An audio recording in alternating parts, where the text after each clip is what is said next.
Thank you. Good evening, and welcome to the regular scheduled meeting of the Dayton Board of Selectmen, Wednesday, September 28th. It is 6:17 p.m. This is a hybrid meeting via Zoom and in person. The meeting ID number is 894-3532-9389, passcode 158052. Phone login 1-309-205-3325. This is a revised agenda originally posted on Monday, September 26, 2022, 4 p.m. Public input may be provided using the following methods: contacting our office at the Board of Selectmen at dayton-ma.gov to provide input prior to the meeting, via Zoom call-in by phone, or and there will be continued play on Dayton Channel 9 and on YouTube at www.youtube.com/Town of Dayton. This meeting is being recorded. The listing of matters are those reasonably anticipated by the chair, which may be discussed at the meeting. Not all items listed may in fact be discussed, and other items not listed may also be brought up for discussion to the extent permitted by law. Present this evening is Ken Pacheco. Peter Karen. and Chairman Leonard Hull. At this time, I would ask if everyone would rise for the Pledge of Allegiance to the flag, followed by a moment of silence. I pledge allegiance to the flag of the United States of America and to the republic for which it stands, one nation, under God, indivisible, with liberty and justice for all. Since our last meeting, 3 of our residents have passed. Richard Latender, 75, of North Dayton, passed away on Monday, August 29th, 2022, at Charlton Memorial Hospital in Fall River. His lifetime friend, George Isabel, was at his side. He was a graduate of the Prevost High School in Fall River. Also, Robert J. Arruda, 84, of Dayton, passed on September 15th, 2022, at Brigham and Women's Hospital. Robert graduated from Dayton High School in 1956, where he met his future wife, Patricia Stetson, and they raised a child, James. He worked in a textile plant in East Taunton called Lasonia Mills before working at the Dayton ICI. He was an avid bowler, and his 300 game was among his fondest athletic achievements. Also, Wayne Noel Andrews, 71, of North Dayton, passed away on Saturday, September 24th, at his home. He was the beloved husband of Suzanne Andrews. A graduate of Dayton Rehoboth Regional High School, Wayne was an entomologist and former superintendent of the Bristol County Mosquito Control. Wayne, along with his 2 sons, was an Eagle Scout and member of Dayton's Troop 45. We have a moment of silence for each of these residents.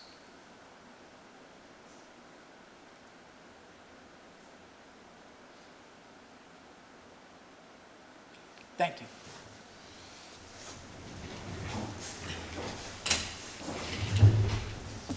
This evening,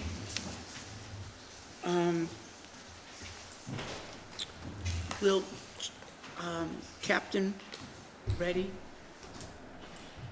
be here this evening? So, so Captain Reddy from the fire department, he has announced and proposed to the board his retirement after many years of service to the Dayton Fire Department. He wasn't able to be here this evening, but he does have a planned retirement effective September 30th. We have invited him his family and the members of the Dayton Fire Department to the October 12th meeting, in hopes that we might be able to honor Captain Reddy for his service. Thank you very much. Captain Reddy was certainly a major part of the Dayton community, not only the fire department, but I believe he's been involved with the Lions Club, or certainly Yes. with community activities. I've seen him at many, many events, helping out, volunteering, and he's going to be missed. Certainly was a big part of the recent contract negotiations with the fire department, and his knowledge of the town was very helpful during those negotiations, knowing what the taxpayers could afford, partly because he was one of those taxpayers of Dayton. We also have on the agenda continuing of the National Grid poll hearing from our last meeting. Is there anyone here from National Grid? So, Alec, as a result of the board's last meeting on September 14th, Mr. Chairman, actually yesterday morning myself, the highway superintendent and the ADA coordinator, we met with National Grid, and actually went through almost the entirety of Main Street, beginning at William Street, and at this point, Mr. Chairman, I do recommend that the board close the hearing and take no action, on the petitions that came before the board 2 weeks ago. After the meeting, in the site visit that we had yesterday morning, we do at this point expect National Grid to file all new petitions with us, relating to the poles and the pole relocations on Main Street, so that those new set of petitions we expect, hopefully in the next month or so, Mr. Chairman. But again, based on the site visit we had yesterday with representatives from National Grid, we do recommend that we close the hearing and the board take no action. I will entertain a motion to close the item regarding National Grid's pole relocation request. I'll make that motion and take no action also. Second. Motion made and second. All those in favor, Mr. Pacheco? Aye. Mr. Karen? Aye. Chairman Hull is an aye. Next on our agenda, Mary Beth Bernard will be from HR Key Solutions. We'll be discussing the wage and classification recommendations, the study that was completed by her company on behalf of the town of Dayton. Thank you, Mr. Chairman. Thank you for letting me present tonight. By way of introduction, I'm a longtime municipal HR director, former assistant town manager. I've been consulting with HR for the last 4 years. It's my own company, and I do a lot of varied HR things, but my heart is very much in municipal government. And it was a pleasure to do this study. Beginning in March of 2022, I was engaged to conduct the study of the Public Employees Local Union 272 clerical positions. As a kickoff, I met with the town administrator and some of his staff and the clerical union to talk about, a member of the clerical union to talk about the way the study was going to work. What we did is we sent out job description questionnaires to all of the employees and had them review their current job description and the questionnaire. Their supervisor signed off on it. I did individual meetings with everyone that was available, except for a vacant position and someone on leave. I think I met with everybody. We did very engaging conversations, and as a result, I tabulated all of that data that I got from the interviews and utilized some collected salary information and job descriptions from other communities. I used comparables such as Berkeley, Raynham, Seekonk, Swansea. I had just conducted my own study in Rentham of job descriptions and classifications, so I used some of those, the wording from those. But I also used a lot of municipal assets, such as the Mass Municipal HR Association benchmark for salaries for all 351 communities, the Massachusetts Library Association, Mass Council on Aging Association, and the newly created Massachusetts Blueprint for Public Health Excellence, to look at these things from all of these angles. After the meetings and after tabulating all this information, I drafted all of the job descriptions, sent them back to the town administrator. He sent them off to the employees and the supervisors to look at, to discuss, and to edit. When I got back all of the edits and feedback, I created final drafts. That's what you have in your study tonight, the Town of Dayton Public Employee Union Classification Study, which I believe is going to be made public after this meeting. It's a 40-page document that outlines the procedure and the rationale. Just to call your attention to a couple of things, I looked at Dayton's original classification. I noticed there were only 4 grades and limited job titles. After meeting with all of the folks in the town, very engaging, very impressed with how hard everyone works and how they love their jobs. I came up with some new recommended job titles for some of the positions. I won't read them all to you, but to give you some examples, the administrative assistant at the COA position, I felt rose to the level of more of an office manager because of the level of responsibility with the multiple programs, involvement with financial information, all of that, as well as some of the confidential information. The police and fire chief administrative assistants, I recommend that we call them executive assistants. I see that in a lot of the communities that I serve. A lot of your positions are assistant department heads, like assistant assessor, assistant town accountant, assistant town clerk, assistant treasurer collector. Those I felt were all labeled correctly. They exactly reflect what the position is. There was a position that was a little confusing. It was called the assistant program manager at COA, but there was no program manager. So we looked at the structure, the org chart, and we renamed that one program manager. I looked at all of the office manager positions, impressed with all that these folks do, and did a lot of research on them. I felt like the office manager, Board of Health, Building, and Veterans were absolutely named correctly. I did feel like there were 2 departments that had no department heads. The office manager person was functioning as dealing with boards and commissions almost in a department head role. So we're recommending that you rename those department manager planning and department manager sewer. We studied the librarian positions. You have 3 assistant librarians, but on the classification scale, 2 were rated a 4 and 1 was rated a 5. After extensive Mass Library Association research and talking to the incumbents, I recommend that they're all just called assistant librarian.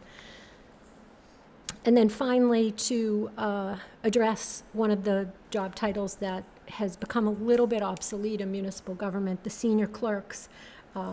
Of the 351 municipalities, fewer and fewer are using the titles of clerk, principal clerk, senior clerk. Instead, you're seeing things like office assistant and administrative assistant and office coordinator. So I'm recommending that assessor's department position be renamed office assistant, sewer department office assistant, and treasurer collector town clerk office assistant. That's in your report. It's on page 2 and 3. And finally, I just wanted to make a comment on classification. Of course, you haven't engaged in collective bargaining yet, and this is just a recommendation. But when I looked at your positions were very clustered into only 4 categories. You only had 3 grades. You had grades 4, 5, and 6 on your salary schedule. And as I described, there's multi-faceted positions here. So I'm proposing to you that position classifications be expanded to grades 4, 5, 6, 7, and 8, depending on how your negotiation goes and all of that. Again, it's just a recommendation using industry standards. So I'll be happy to take any questions if you have any. I don't have any questions. Mr. We Chico? discussed this in the executive session, so. Mr. Karen? Same thing. Thank you. It was a great study and very in-depth. Thank you. Mrs. Bernard, thank Yes. you for your efforts. Thank you so much. As we move forward with contract negotiations with our unions, this classification study will be a valuable tool in helping us during negotiations. And with that being said, I will entertain a motion to take the wage and classification study recommendations under advisement. I'll make that motion. Second. Motion made and second. Mr. Pacheco? Aye. Mr. Karen? Aye. Chairman Hull is an aye. Thank you very much. And I would assume that as we go forth with those negotiations, that Mr. Mullen will be able to reach out to you for Absolutely. clarification or to give We've us left- some more information to help us in our I'm happy to do that. See it through till it's done, and, we kept it open-ended. If anything needs tweaking, I'm happy to help. Thank you very much. Thank you for your time tonight. Thank you. Thank you, Mary Beth. Next on the agenda, Gerald Otler and Amber Christopherson from the Department of Conservation of Recreation to give us an update on the Sweet Knoll Planning and Design Project. So we do have Mr. Aller, and Mr. Christopherson, on Zoom with us. And I believe, Amber, you're gonna kick things off? Yeah, that's right. Hi, can everybody hear me and see me? Yes. Thank you. Okay, great. I'll introduce myself first, and then my colleague Gerald can say hi too, but I'll be primarily leading the discussion. So, my name is Amber, and I am the Greenways and Trails Planner at DCR. I've now been with the state for 1 month, so getting right into it, and I got a chance to come down to Dayton and check out Sweet Knoll and the area for this path. It's all very exciting, and here today to give you a high-level overview of the concept design, which was presented to the public last Thursday night, and to initiate a discussion about potential easements that might be obtained during the process. And that's really just a decision point check rather than making any final decisions today. So it's the start of a conversation, and I'll kick it over to Gerald, and then I'll go back. Hi, good evening. My name is Gerald Elder. I'm Director of Trails and Greenways at DCR, and I was project manager here. I have been working with some of the town officials, and Amber joined us recently, as she said, and will be taking over the project management responsibilities. And so excited to tell you a little bit more about where we are with this project and how we might work with you on some of the property easements and collaboration with the town that will help us achieve our shared goals. Thanks. Great. So what I was hoping to do was share a few images from the concept design, and in some of those images we've outlined DCR's property ownership as it relates to town-owned ownership. So I guess I'm assuming you have a screen that you can see if I share my screen. Is that correct? Yes. Okay. I actually haven't really done a hybrid Zoom and in person recently, or maybe ever. So yeah, just wanted to figure out how it works. So I have two different documents. First, I'm just going to share an overview of the extent of the project so everyone knows where exactly we're talking about here. Okay, so this is the 2-mile Taunton River Trail, which is a piece of a larger envisioned 22-mile network of Taunton pathways that I know a number of folks have been championing for years. So we're really excited that we're making progress on this piece. I'll be talking about the concept design going from north to south, which is on your page, kind of left to right.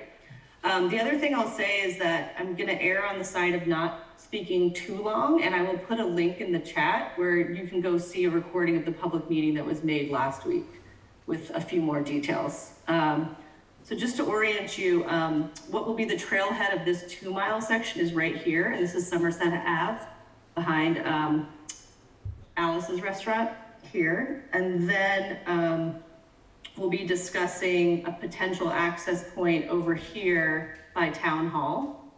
And then the third access point and end of the trail for this particular segment is at Sandpiper Way. So while I'll be giving a brief overview of the whole thing, I'm hoping that our discussion can be around these 3 pieces of the trail. So now I need to jump to another PDF, which is here. Okay, so this is a zoom in here at Somerset Ave, the southernmost piece of the trail. And this is a concept design, so this doesn't show what exists, but what we hope will exist. And if you zoom in right here, you can see that we're hoping that there will be a few parking spaces for this trailhead access point, in addition to a trail kiosk, interpretive wayfinding signage, and a little path here to lead you to the shared use path, which is envisioned as a 12-foot paved path. What I'd like to point out is this yellow line. This yellow line shows the DCR ownership. So as you can see, some elements of this trailhead fall outside of DCR's ownership. And in order for DCR to fund and build this, we would have to have an easement to all of the pieces of the project that we would build. This doesn't mean underlying property ownership would change, but just that there would be an easement placed like kind of on top for the state to access. And over here on all of these, you can see that there's a cross section that shows the whole right of way and what the path looks like as it relates to the surrounding areas. Is it easier to just go through the whole thing and then ask for questions, or are there any clarifying questions? Yes, it would be easier. Let's do that. Okay. So I'm going to move us along, moving north. This is the Segregansett River crossing, which you can cross today with an old railroad bridge.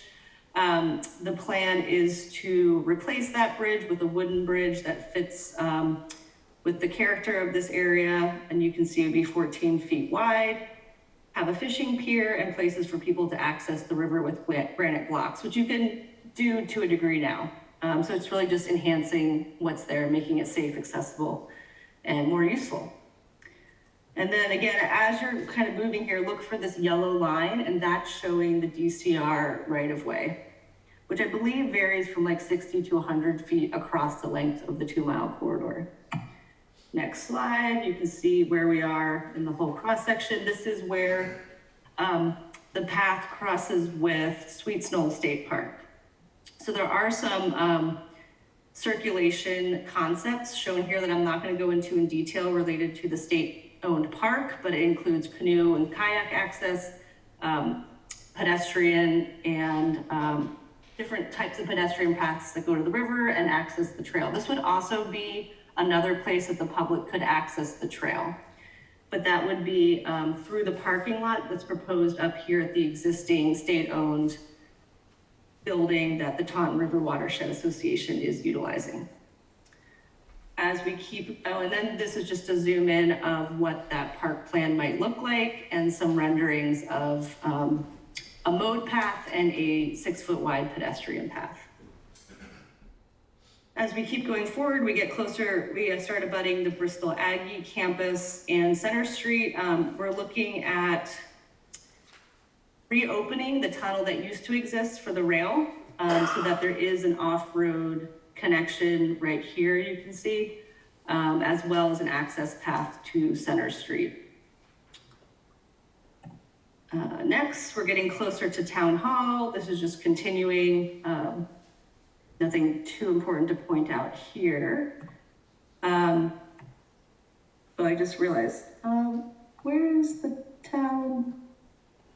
Oh, there it is, okay.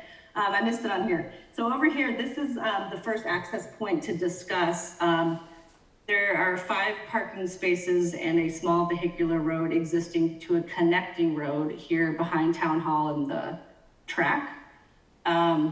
This is on town-owned land, so you can see where DCR's land ends here. And there would need to be an access point made here to connect into the trail.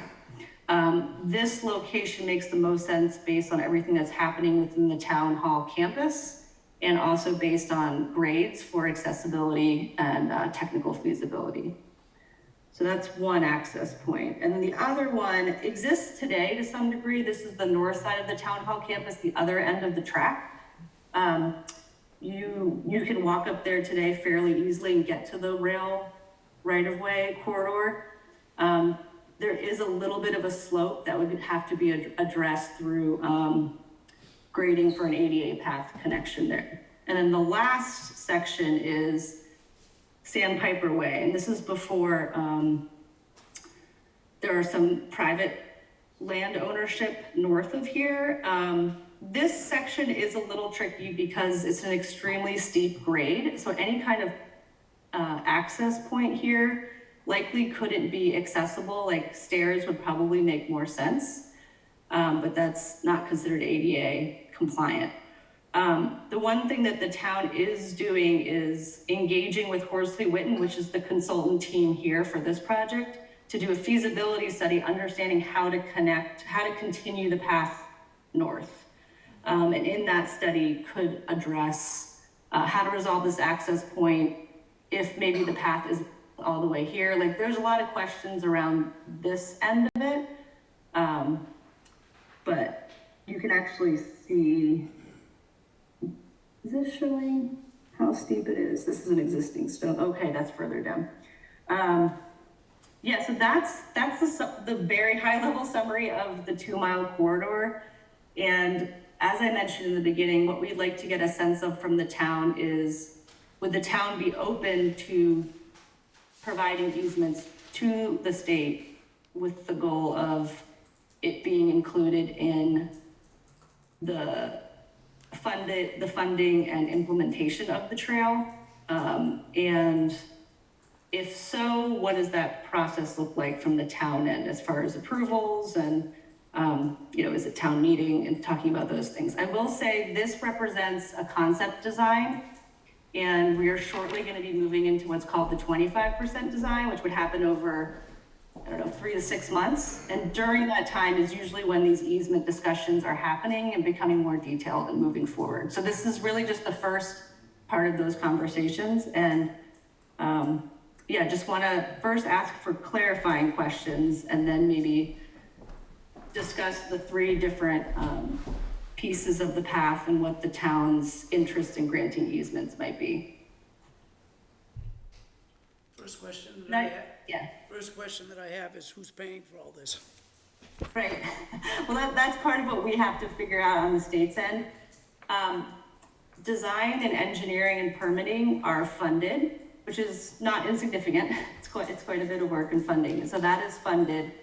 And for capital funding, that's something we have to consider. Would that come from DCR's capital budget, of which we plan in a 5-year time horizon, or through potentially MassDOT, Massachusetts Department of Transportation, and that would be a federally funded project. I would also say those funding decisions determine the exact nature of what the easements look like in the process for signing off. I'll say that DCR's preference right now is that the trailhead at Somerset seems like the most logical piece to carve out an easement for the parking, the trailhead, those pieces that are outside the DCR right-of-way.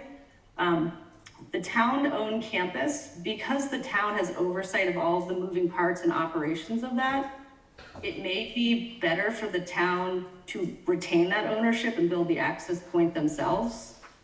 And again, could figure out funding over time. And then the last piece we are hoping could be resolved through the feasibility study that the town is doing with our consultants over the next 3 to 4 months, and answer kind of how that gets resolved and what might the phasing be for extending northward. Now, That's just like an initial starting point, just to get the discussion going. you mentioned the acquisition of an easement. That involves negotiations and involving attorneys. And since it would involve the town of Dayton property, who will be paying for the acquisition of those easements?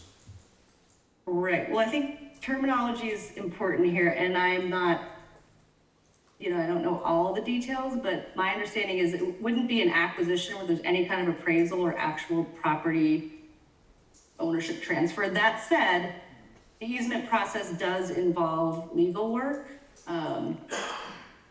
and a review of the area and those types of things. So I don't know if, Gerald, if you have any sense of cost items that the town would have to incur? Yeah, I think it would be primarily staff time on the part of your attorneys. You're right, that would involve some legal work. I'm not an attorney, so I don't want to go too far down this road. But I think what we would ask for is the granting of an easement by the town to DCR at no cost. And as Amber mentioned earlier, it doesn't change the underlying property rights. It's it's for us to have the ability to build the facility and maintain it. And that means, going back to your earlier question about who pays for this, in the case of that particular parking lot and trailhead, we would roll it into our project, wherever the funding comes from. And so there would be no expense to the town to build it or maintain it. And we would hope that the town would grant us that easement at no expense.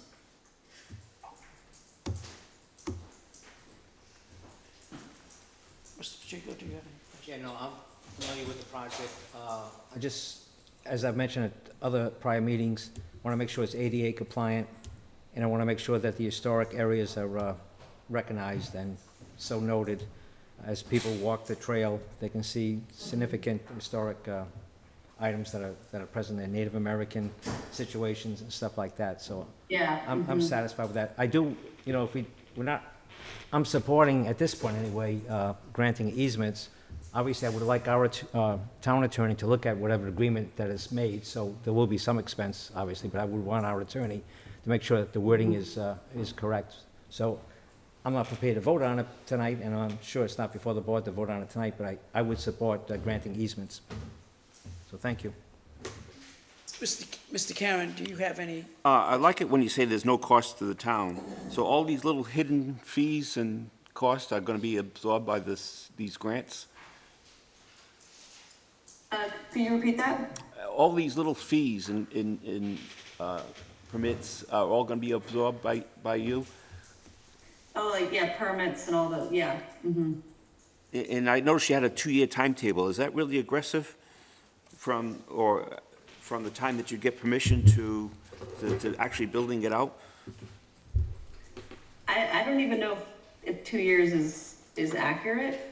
I think what we have, we're gonna find out a lot in the next 6 months going through the 25% design, and that's when the decisions start getting made about how this might be funded. Perhaps that could happen. I just don't want to overpromise with a timeline. Right, it just there's says- a lot of things to figure out. Yeah. Sure. It just said construction could begin in 2024 and be completed within a year or 2 at most. That seems quick. I don't know that I've seen that exact timeline. Okay.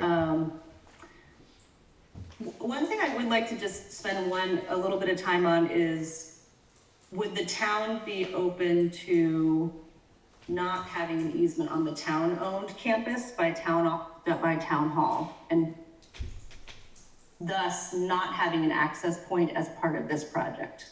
Does that make sense? Mr. Mullin?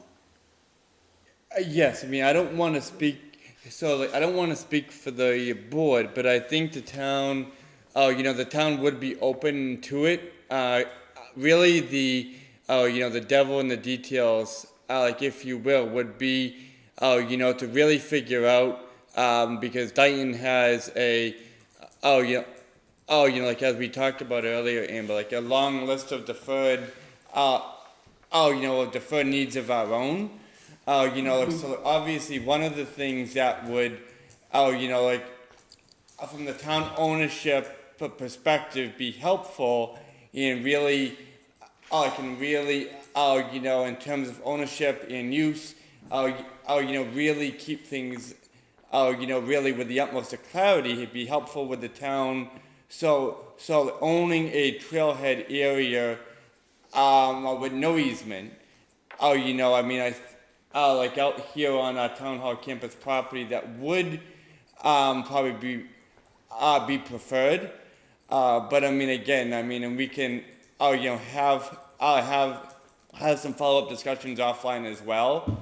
But we really would ideally look to grant funding, from DCR ideally, to be able to fund the things, the type of trailhead investments, that had we, actually done an easement, would be funded, by, either DCR or Mass dot federal funding, had we done the easement route. So that's ideally in my view.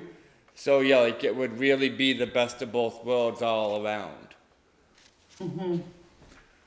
I was curious, have you had any negotiations or discussions with the Bristol County Agricultural School since the land Yeah. behind Town Hall is, or abuts their property?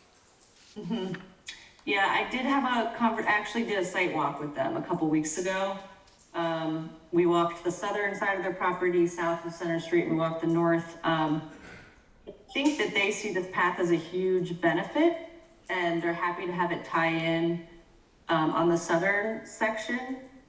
And, maybe there's signage that just says if it's during the school day, come check in our front office, just to encourage that kind of safety component, but they seem very open to that. The north side, they just want to be sure that there's some kind of indication that there's an electric fence with livestock behind it. So there's a little more concern about access on the north side. That said, there are a lot of moments where the rail right-of-way grade is quite separated from the grade of the campus, so that helps with the separation. So this was, again, just an initial site walk and discussion. We took their feedback into account. We'll be continuing a dialogue as we work through the design details. In regards to the railroad bed, Yeah. is that any of those, are any of the property still owned by the railroad? No, DCR has full access of the rail right away. That's there in yellow along the cross section here. And this is only the first section that goes to Sandpiper, is that correct? That's correct. Has nothing to do with the area around or near Hart Street? Is that north It of ends Sandpiper? at Somerset Ave behind Alice, Okay, yeah. thank you. Oh, south, yeah. Yes. The town is looking, I should say, the feasibility study is looking at connections south and north of this 2-mile Yes. section. Right, but this evening, we're talking about only one of the two sections, correct? Yeah, That's right. specifically from out behind Alice's up to Sandpiper Way, nothing to the north and nothing to the south. Yeah, Thank you. that's right. There is one thing I just want to elevate from the public meeting, is that there is a concern from residents on Sandpiper about people parking there and accessing the trail. In fact, I guess people are accessing it now, mostly youth, and getting injured on, I guess, what is like a rope swing around there. So, there isn't anything to really follow up on, but for you all to know that that will be an access point that the town should be aware of, since it's a town-owned road. And I don't think the residents there want public parking. So the question is, how do you enforce if cars park there? Do you put no parking signs? So I think those are things to consider as we move forward. Regarding liability, on the trail, DCR and the state? Or is that something that the town incurs? No, the state has full liability and maintenance responsibility once the path is built in DCR right of way, and that's where the easement discussion comes in. Thank you. Mr. Pacheco, any further questions? No questions. Mr. Karen, any further questions? Are there any questions from members of the audience? Mr. Galucci, would you come up, state your name and your address for the record? Thank you, sir. Tom Galucci, 2086 Palmer Street. My question had to do with a follow-up on the Selectman Hull's question, which was in regard to ownership. You addressed access, but you didn't address actual ownership. So who has the ownership and who has the access? Does the railroad still have ownership of this? And are they simply leasing it to DCR? They're not. That was, as I understand it, a years-long process. I don't know, Gerald, if you know. I know that our land protection legal staff was involved in getting it transferred, but. Yeah, I've been at DCR a little over a year, so I wasn't involved in the acquisition, but my understanding is DCR has ownership of the rail corridor and the Sweet Snow property, and that's free and clear of any rights that any other owners may have had, so. Okay. And so that answers that. And then parking, the parking areas and so forth, and the easements from the town, that's going to be a significant cost to the town, is it not? You mean like the parking that's proposed right here? Yes. All the different Yeah, parking areas. Most trails that I see around the state have little parking areas and so forth that are maintained either by the town or by DCR or whoever.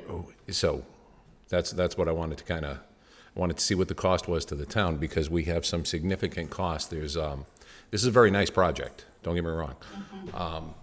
But there is a balance that the town is going to have to address very soon, which is have to versus want to.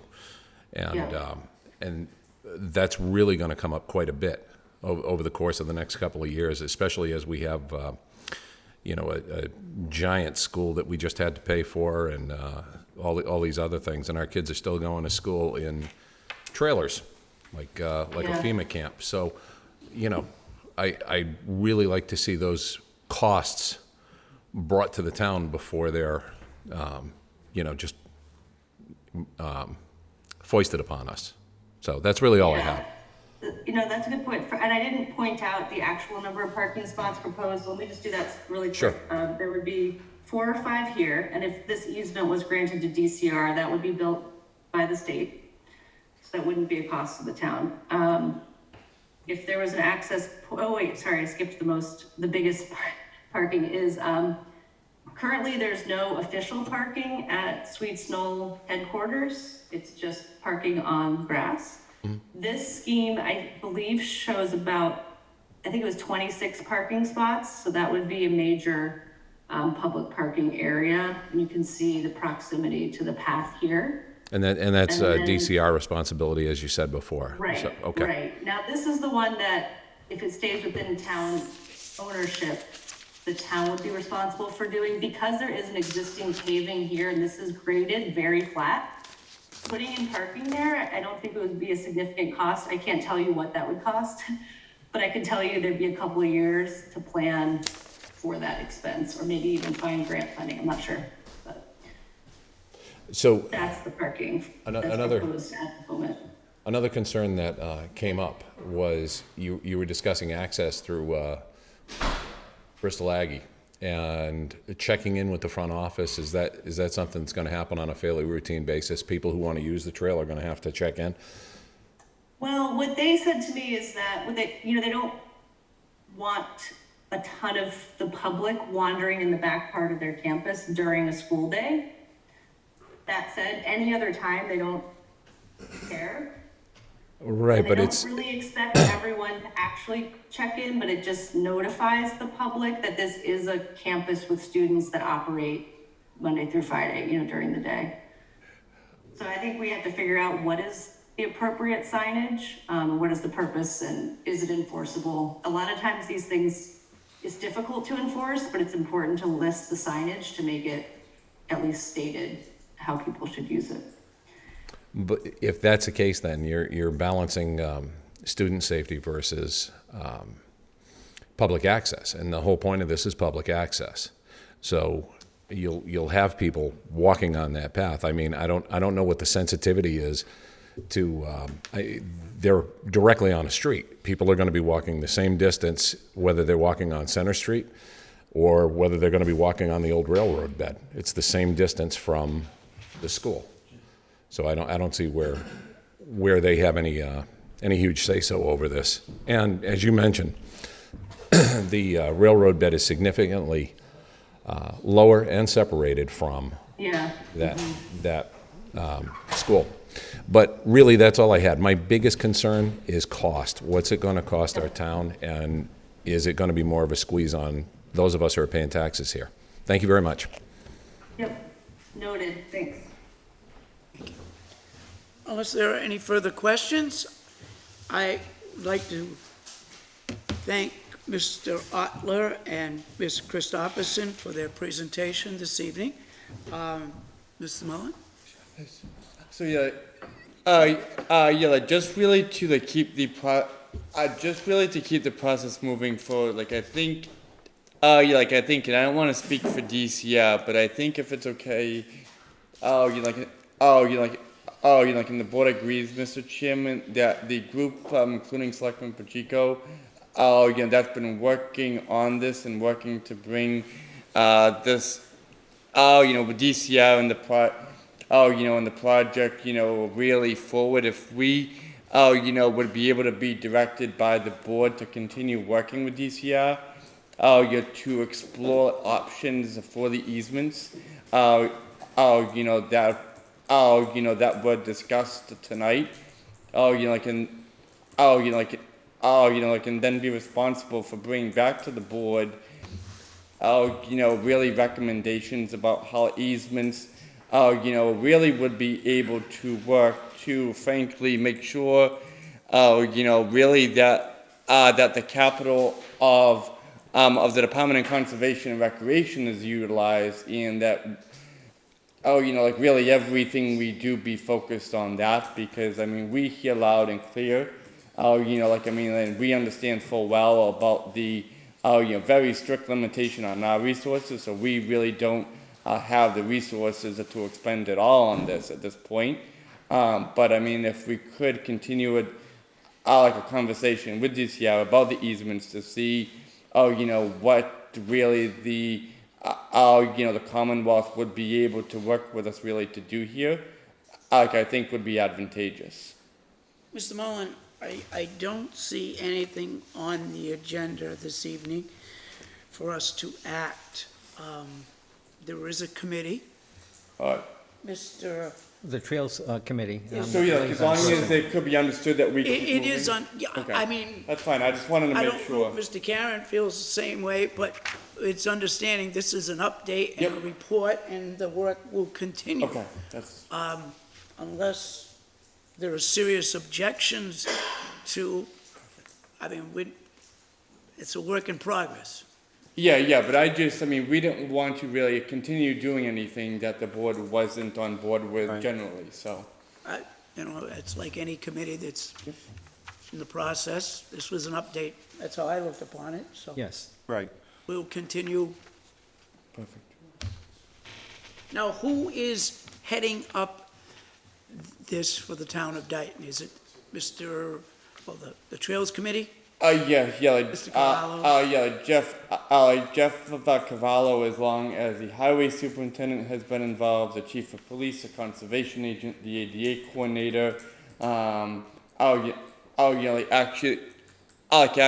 light of DCR's recommendations, we brought the building commissioner, into the discussion today about the town facilities here. It really is like an overarching group of town officials and employees, in all of this, we could really make sure, that the priorities,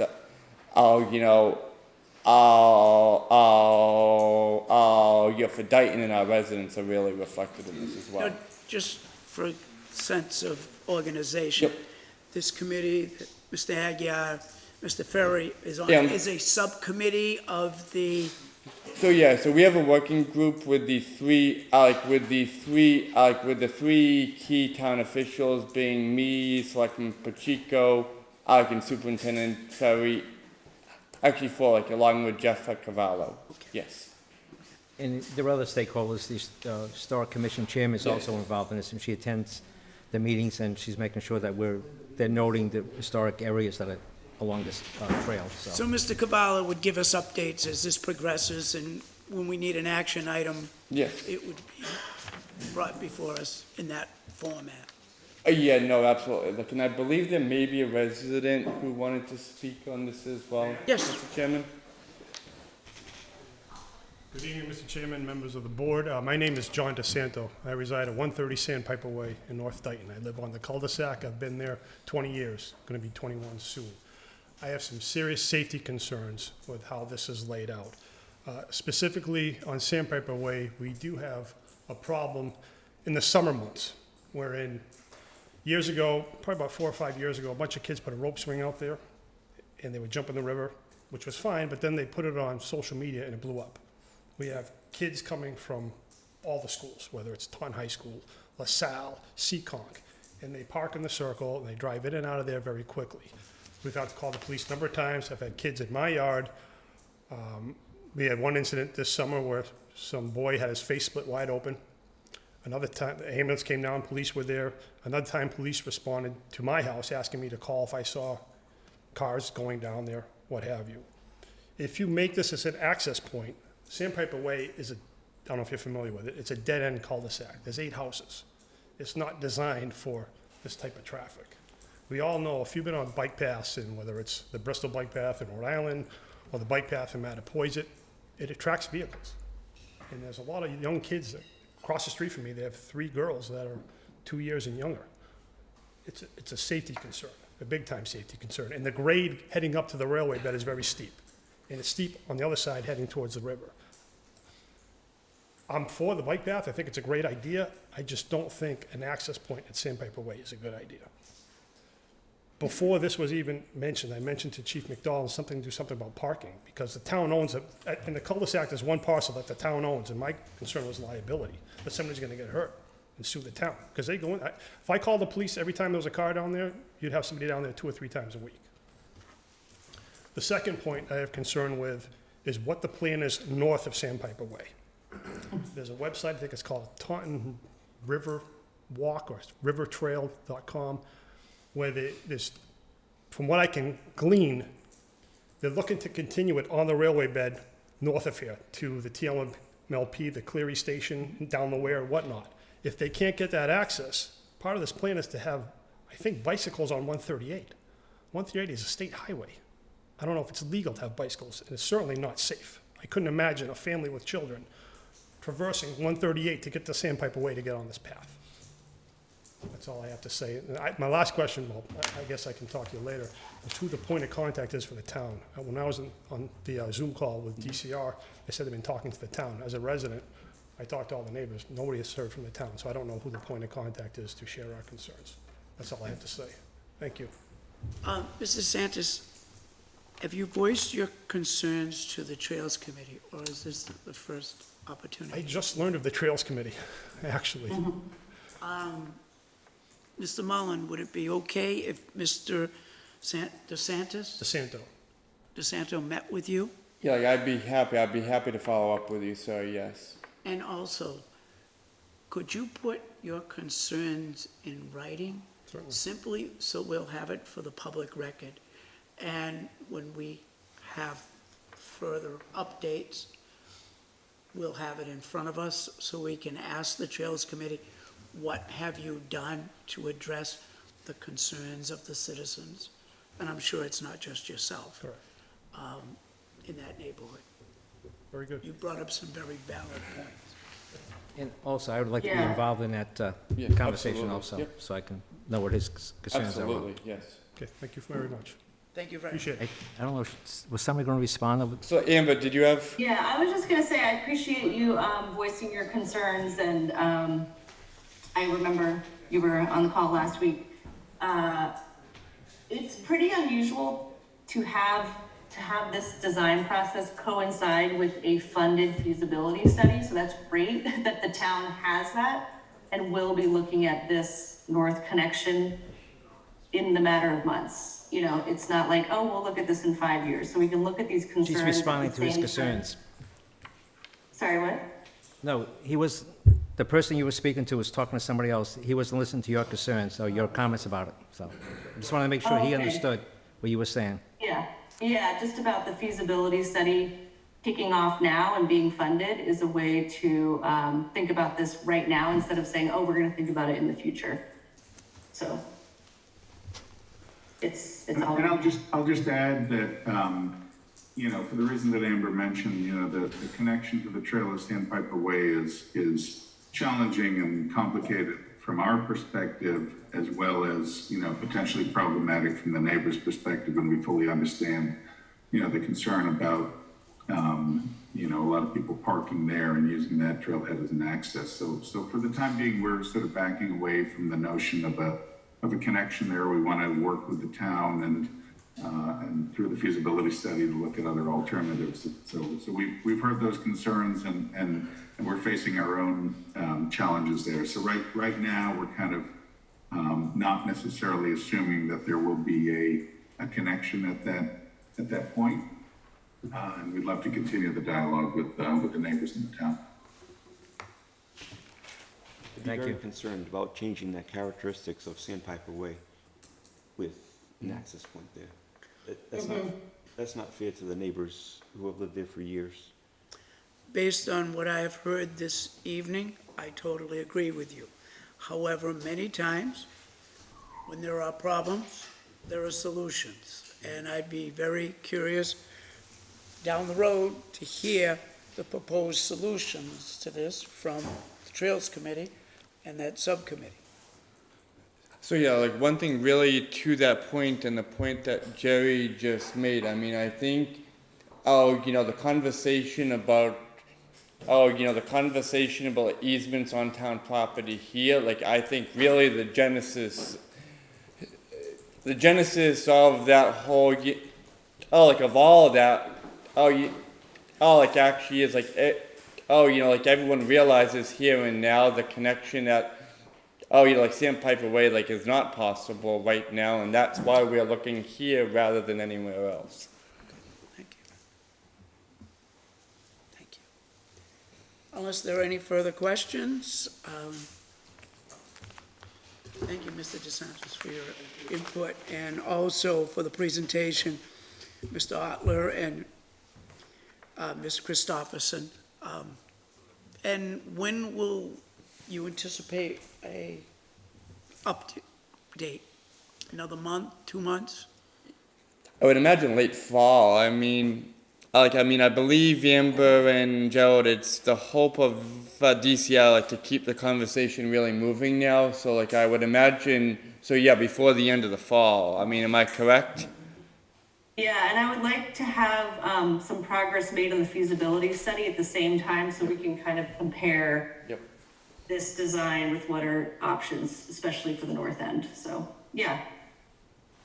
2 or 3 months, maybe? Okay, Yeah, that's.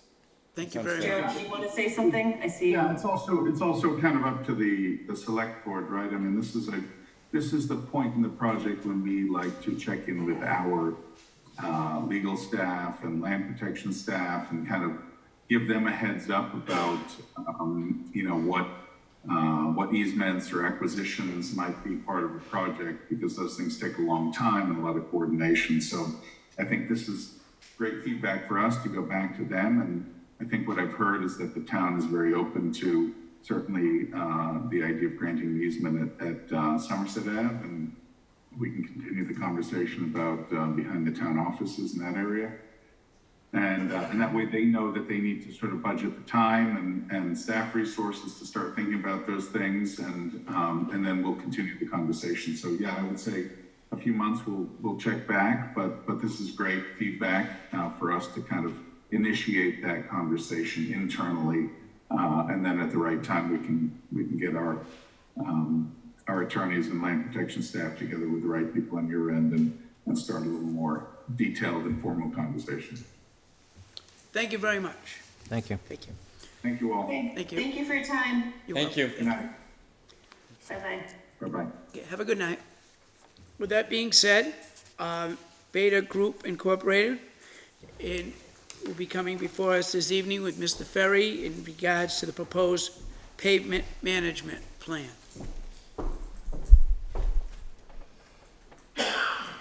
Good evening. Hi, good evening, everyone, and thank you for inviting me to come in tonight. I think I was here, I was talking with Tom, I think I was here last November Yes. when we presented the benefits of developing a pavement management program, so it was nice that the town decided to move ahead with the project. We do have a PowerPoint presentation tonight that provides an update of where we are with the program. And Want this? can you advance, or? Yeah, no, I can be happy to be a Vanna Light. That's fine. No, thank you. Okay. You can go to the next slide. Okay. Thank you. So when I was here back in November, I presented some similar slides to help further understand the benefits of pavement management, the purpose of why the town was developing, and how it was going to help you ultimately, in the future in terms of managing your roadway network. But here are some key points here, some bullet points about the benefits of pavement management. And I'll just start from the top. It's going to protect your investment in your roadways, so it's very significant. The value of your roadways, the infrastructure, the underground utilities, all of that is all very important to how the community operates on a daily basis. It provides the ability to plan ahead. We've been working with Tom on developing a plan. So we have a 5-year plan in place that's really driven by the data, but also nothing's perfect. The data is going to provide you good information for a tool, but ultimately decisions all need to be made after going into the field and confirming the situation of the road conditions. Applying the appropriate treatment at the right time. The next slide, it'll show the deterioration curve, and what this is about is showing that roads deteriorate at a certain rate. So as you're moving down the curve, roads deteriorate at a faster rate. So the concept is, by understanding the condition of the roads through the assessment that was conducted, it's going to allow you to be predictive in nature and program roadways before they become a more expensive proposition. But in terms of the real purpose of the program and the scope of work that was conducted, the initial and most important piece of the project was evaluating all the roadways. So that really took the most time, and I'll talk more about that as we get into the slideshow. So the approach of the project, the first task was to set up the system. This involved developing mapping that was used. We have mapping that's available at the state level and some mapping that was available at the town level. Those two sources coupled together made up the mapping that's been utilized for the project. The next step, like I mentioned, was conducting the actual inspection of the roadways. So this was the most important aspect of it. Task 3 was, once the data was collected and confirmed, then we're able to analyze the information, and then we provided the town with a series of reports and maps that would showcase the conditions of the roads. The last two, task 4 and 5, are really the ones that occur on an annual basis or an ongoing basis. Really, pavement management is really fluid as things change, funding changes, conditions change. So planning and prioritization is something that happens on an annual basis. We did develop a multi-year plan working with Tom, so that is in place. But the idea is to update that plan on an annual basis as things change. And then system deployment and training, we have set up Tom with a system where he can access all the information through a web GIS application. And this is the online application. It's developed through ArcGIS Online, otherwise known as AGOL. It's a system that we've deployed out to over 50 communities across Massachusetts. Very popular, very easy to use, and the best thing about it is it's very low cost, or in some cases no cost. So it's a good tool for the town and a tool for Tom to access the information right at his fingertips, whether at his desktop or on his phone or tablet. So the system that we inspected included the town-accepted roadways. These are also on the Chapter 90 rolls.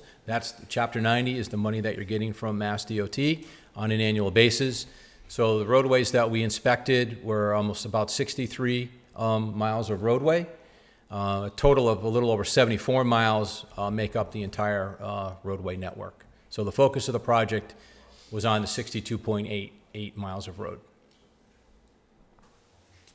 So the method that we use, and this is what I presented back in November, we're looking to implement an automated technology. And what's nice about this technology that we use, it's something that's consistent, it provides consistent results, and it's also repeatable as you re-inspect the roadways every 3 years. So the data was collected basically through a smartphone. Imagery is collected, and then that information is uploaded. A company called Robotics is a vendor that we partner with, and through their AI technology, they're able to convert the imagery to condition scores. Basically, we have condition scores every 10 feet in the community, which is nice. It allows you to isolate problems, very detailed, and also we have photos every 10 feet. So again, this is all, Tom has access to this on his computer. So the scores basically, again, from the imagery and from the AI, the distresses that exist in the roadway, alligator cracking, longitudinal cracking, patching, potholes, the standard distresses that you encounter when you're driving roads, those are all calculated to create a 0 to 100 industry standard score. So every roadway segment was scored at a 0 to 100. And ultimately that 0 to 100 score leads to how we identify the appropriate treatments. Here are some examples of some roads in town.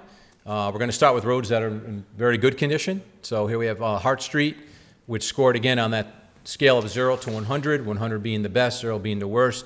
This road scored a 97, relatively new road. Tony's Way, I like that one. I noticed that got thrown in there. That's not my street. But RSR there is a 95, another road that's in good condition.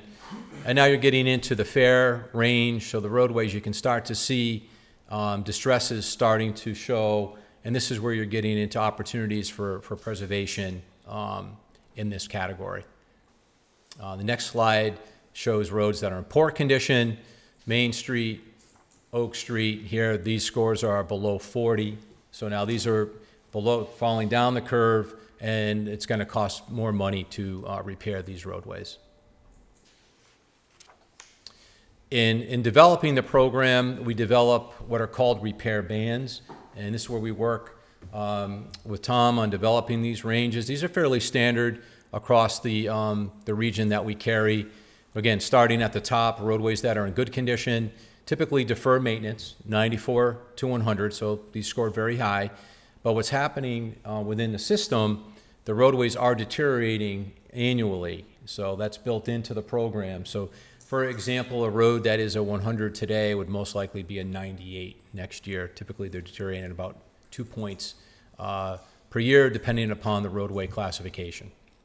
So you're going, and then the last tier, you can see major rehab. So any of those roads, like those photos that I just showed, 0 to 50 range. So that means it's some major rehabilitation that's going to have to take place there. There's probably some significant deficiencies that need to be addressed. This is the platform that I was alluding to. So this is the Esri ArcGIS Online platform. It's web-based. So what it consists of, it's really, it allows you to customize the interface. And this is a fairly standard one that we've developed, but we can customize it based on input from the town. So working its way around from upper left. So we established, based on the information collected, the cost of improvements, the scores on the roadways. There's an estimated cost of improvements to be around $10 million. The next below that is the total miles, 62.9. Those are the town accepted roads that were inspected. And then we look at the square yardage. All the estimates that we do are based on square yardage, not linear feet. So the square yardage is important. So that's basically length times width. And then you get into what we call some widgets, where we can do pie charts, bar charts, and things like that. to better explain the information in graphic form. But ultimately, it's really all about the ability to go in and view the information in the GIS mapping, drill into the data, see the details on the information. And that's what Tom has at his fingertips. Here's a breakdown of the information that was collected. So you can, basically this is showing, if we look at the green, represents the highest percentage. So you've got about 40% of your roadways in that preventative maintenance category. So that's good to see. So those are repairs that you can do that are less costly. And you have about 10% in that major rehab category. So again, those are roads that require a more high level of improvement, and that's about $3.4 million. This is a further breakdown of the estimated cost of improvements based on the repair band. So going down, you can see the breakdown. Major rehab, about 6.3 miles. Minor rehab, a little over 16 miles. Preventative, which is the one I just touched on. Most of your road miles are in preventative, so that's good. It's a good opportunity to preserve those roadways, a little over 25 miles. And then you get into routine maintenance, which is typically crack sealing, fog sealing, those type of surface treatments, a little over 6 miles. And then roads that at this point, there's no action required. So you have about 9.5 miles in that category. And again, your overall score, I was waiting for that question always comes up, how do you compare? But your overall score right now, based on the conditions and based on the improvements that are being made this year, your score is at a 71.12. So that's a network average, 0 to 100 scale. Typically, we see most communities between 65 and 75, so you're kind of like smack in the middle in terms of what we typically see in communities in Massachusetts. This is just an example of a typical map, color-coded. We can create thematic maps to show conditions of roads. We can show the different repair strategies that are being assigned to the roadways. So there's a lot of things that we can do with the GIS mapping and customized maps as we move forward working with Tom. So in terms of forecasting, so one thing that we like to do as part of these projects is look at the current condition of the road network, which is that 71 score, and then from there we can run a series of models. This is one example of a scenario that we ran. You start with, on the bottom, that's your current Chapter 90 distribution. A little over $300,000 is what you're receiving in Chapter 90 annually. That's based on the formula that MassDOT has established. Then we can run scenarios based on current budget numbers. We can run, the pie chart on the left is showing the distribution of the repairs that are going into the model. So we can run different scenarios. Tom can ask us at a moment's notice, hey, can you run this scenario? What is the result of that? What does that mean to the community moving forward in terms of investment and for us to ultimately get to where we want to? Typically now you're going to be starting year 2, I'll say in January, February of using the system. And this is when you start to really get into it and further understand how you can analyze and how you can showcase what you need from a budgetary standpoint.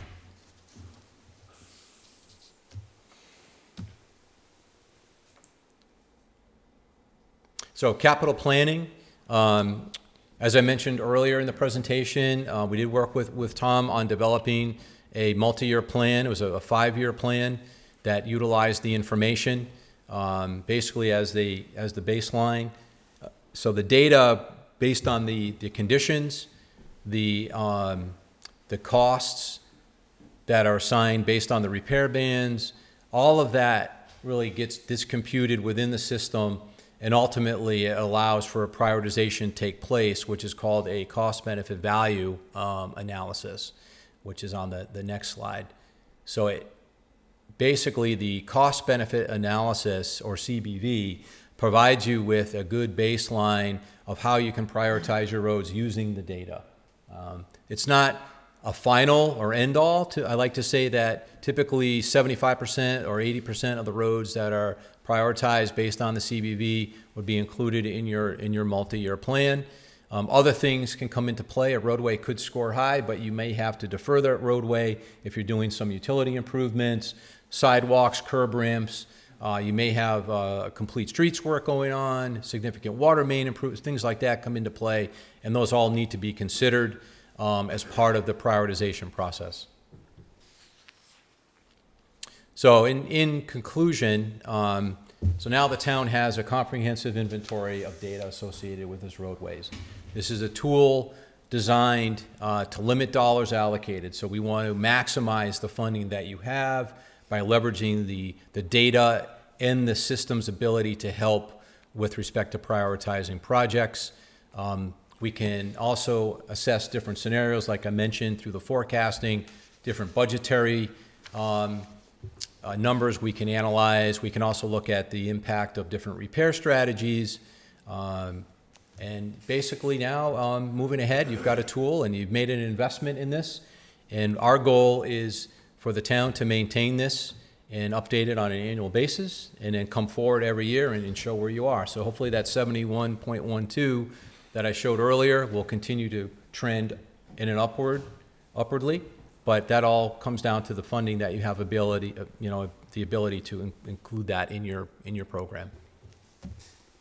So with that, thank you. Happy to take questions. Thank you very much. Mr. Pacheco, do you have any questions? I have no questions. Mr. Karen? Just for cost, did like a 5-year build-out, obviously you included in that cost of expenses going up and everything? Yeah, yes, we did. We tend to be overly conservative when we're doing the capital improvement planning. So we include a contingency factor in that capital plan of either 20 or 30%. I think in this case we use 20%. 20%? Yeah. That's it, thank you. I have a few questions. What you have presented this evening is a continuation what you presented in November, and I thank you. I've been on this board for over 1.5 years. I've had people ask me specifically, when is this street going to get done? We are looking over 1.5 years to put together a capital road improvement plan, and I'm still waiting. Where's the scope? Timeline? Where does this stand with capital outlay in regards to the roads? Which roads are a priority? I heard this evening Main Street is in poor condition. That project that hasn't even started yet, that probably won't start this year, was initiated by the Water District. I'm looking for something, this is nice, but I'm looking for hard facts, a plan, and when we're going to get started. People on Elm Street have been complaining for quite some time. We've had complaints on Cedar Street, Pleasant Street, Water Street. We need a plan, because the longer we put this off, because of inflation, the more money it's going to cost. So what I need this evening is, when, Mr. Ferry, will both of you be back with a plan so we can take a look at it in the direction that we're going to go, and I can tell the voters your street will be done in 2025 or 2026. I know from my experiences in Taunton, they had a 5-year plan that they could tell their citizens, next year is your year. When can I tell the people on Elm Street, next year is your year? So we do have a preliminary plan in place that I mentioned, a 5-year plan that is in place. Could we see it, hear it? Well, it's a list. Through the program, there was a report created based on the prioritization factors. We do have a report, and a map. I wasn't presenting that. I wasn't aware to present that tonight, but that can certainly be done. Mr. Mullen, could we do that ASAP. So one thing I would just want to add and piggyback, like on what Peter mentioned. I mean, like, up until now, like, and I think, and I think Superintendent Ferry, like, in bringing actually the need for a pavement management plan to our attention, was actually extremely needed, and because I mean, he brought to our attention last year, and as Beta presented last year as well. Up until now, the only real dedicated year after year road funding that the town has actually had to work with is our Chapter 90 money. And we've had, and of that funding is about $303,000 a year. And as you can see, like in this spreadsheet, like in this matrix, that $303,000 a year doesn't actually allow us really to keep up with our needs at all. So I think with this information, we as a town, together with FinCom and in the capital outlay, really have to discuss a plan is actually really helpful, but then really comes the funding of the plan. And I mean, so just really to stay just below even where we are now, we'd have to, in addition to the Chapter 90 funding that we have, we would need to stay current, or to stay even. We would need to dedicate just over $200,000 each year in additional funding. And I think we have to come up with a plan as a town to do that, or else we're still going to be heading on the downward trend. And I think, that again, Superintendent Ferry helped us really take the first, very necessary step. So, so all of us can really look at what we're doing, and how we're planning for the future. And we did, in developing the plan, we started at the Chapter 90 level, but then we assumed we want to make progress. That would be a target, a goal of the town, so that the plan actually assumed a little over $500,000 a year being programmed. So that 550, that includes the 303 plus an additional 247 Correct. of a dedicated annual town fund. Correct. Yep. Chapter 90 plus. Okay, thank you. Yep. Mr. Mullin, Mr. Pacheco, both of you are members of the Capital Outlay Committee. Are there any road projects for the town of Dayton currently under discussion by the Capital Outlay Committee? If I can answer that, I would say no, but then again, we just got this plan, and we need to sit down with the superintendent. I'm sure he's going to present something to us, but right now, we're working on, the Capital Outlay Committee is working on our special town meeting items that are coming before the board. We don't know what the free cash is going to be available, but we've reviewed some of the items that are on the special warrants. But I'm sure there's going to be a plan when we meet again after the special town meeting, and Mr. Ferry gets to digest, and town administrator, gets to digest this report and take a look at it and then start prioritizing. But this is why we hired this group, is to get to this point where we see the conditions of our roads and what roads are great, what roads are good, and what roads are poor. And we got to also keep in mind, whatever we're going to do towards the future on these roads, it's going to cost money. So we got to take that into consideration. So, Mr. Ferry, how many years does it take for a road project to go from start to finish? Depends what initiates the need for rehabilitation. I mean, for the utility job to be immediate, it used to be with a good road foundation, a road with good care could last almost 40 years. With current pavement, asphalt recipes, the asphalt's not lasting that long. We're looking at, what, 12 to 15 years. Yeah, no more than 15. It's not going to last long at all, so it's very important to incorporate preservative type measures other than just minimum pay. I know I didn't really answer your question. We have multiple age roads in town. Main Street, for example, is close to 40 years. I believe it's might be more than 40. The roads that we're entertaining paving this fall, some of them are close to 50. The one street that I've been getting a lot of complaints is Elm Street. You know,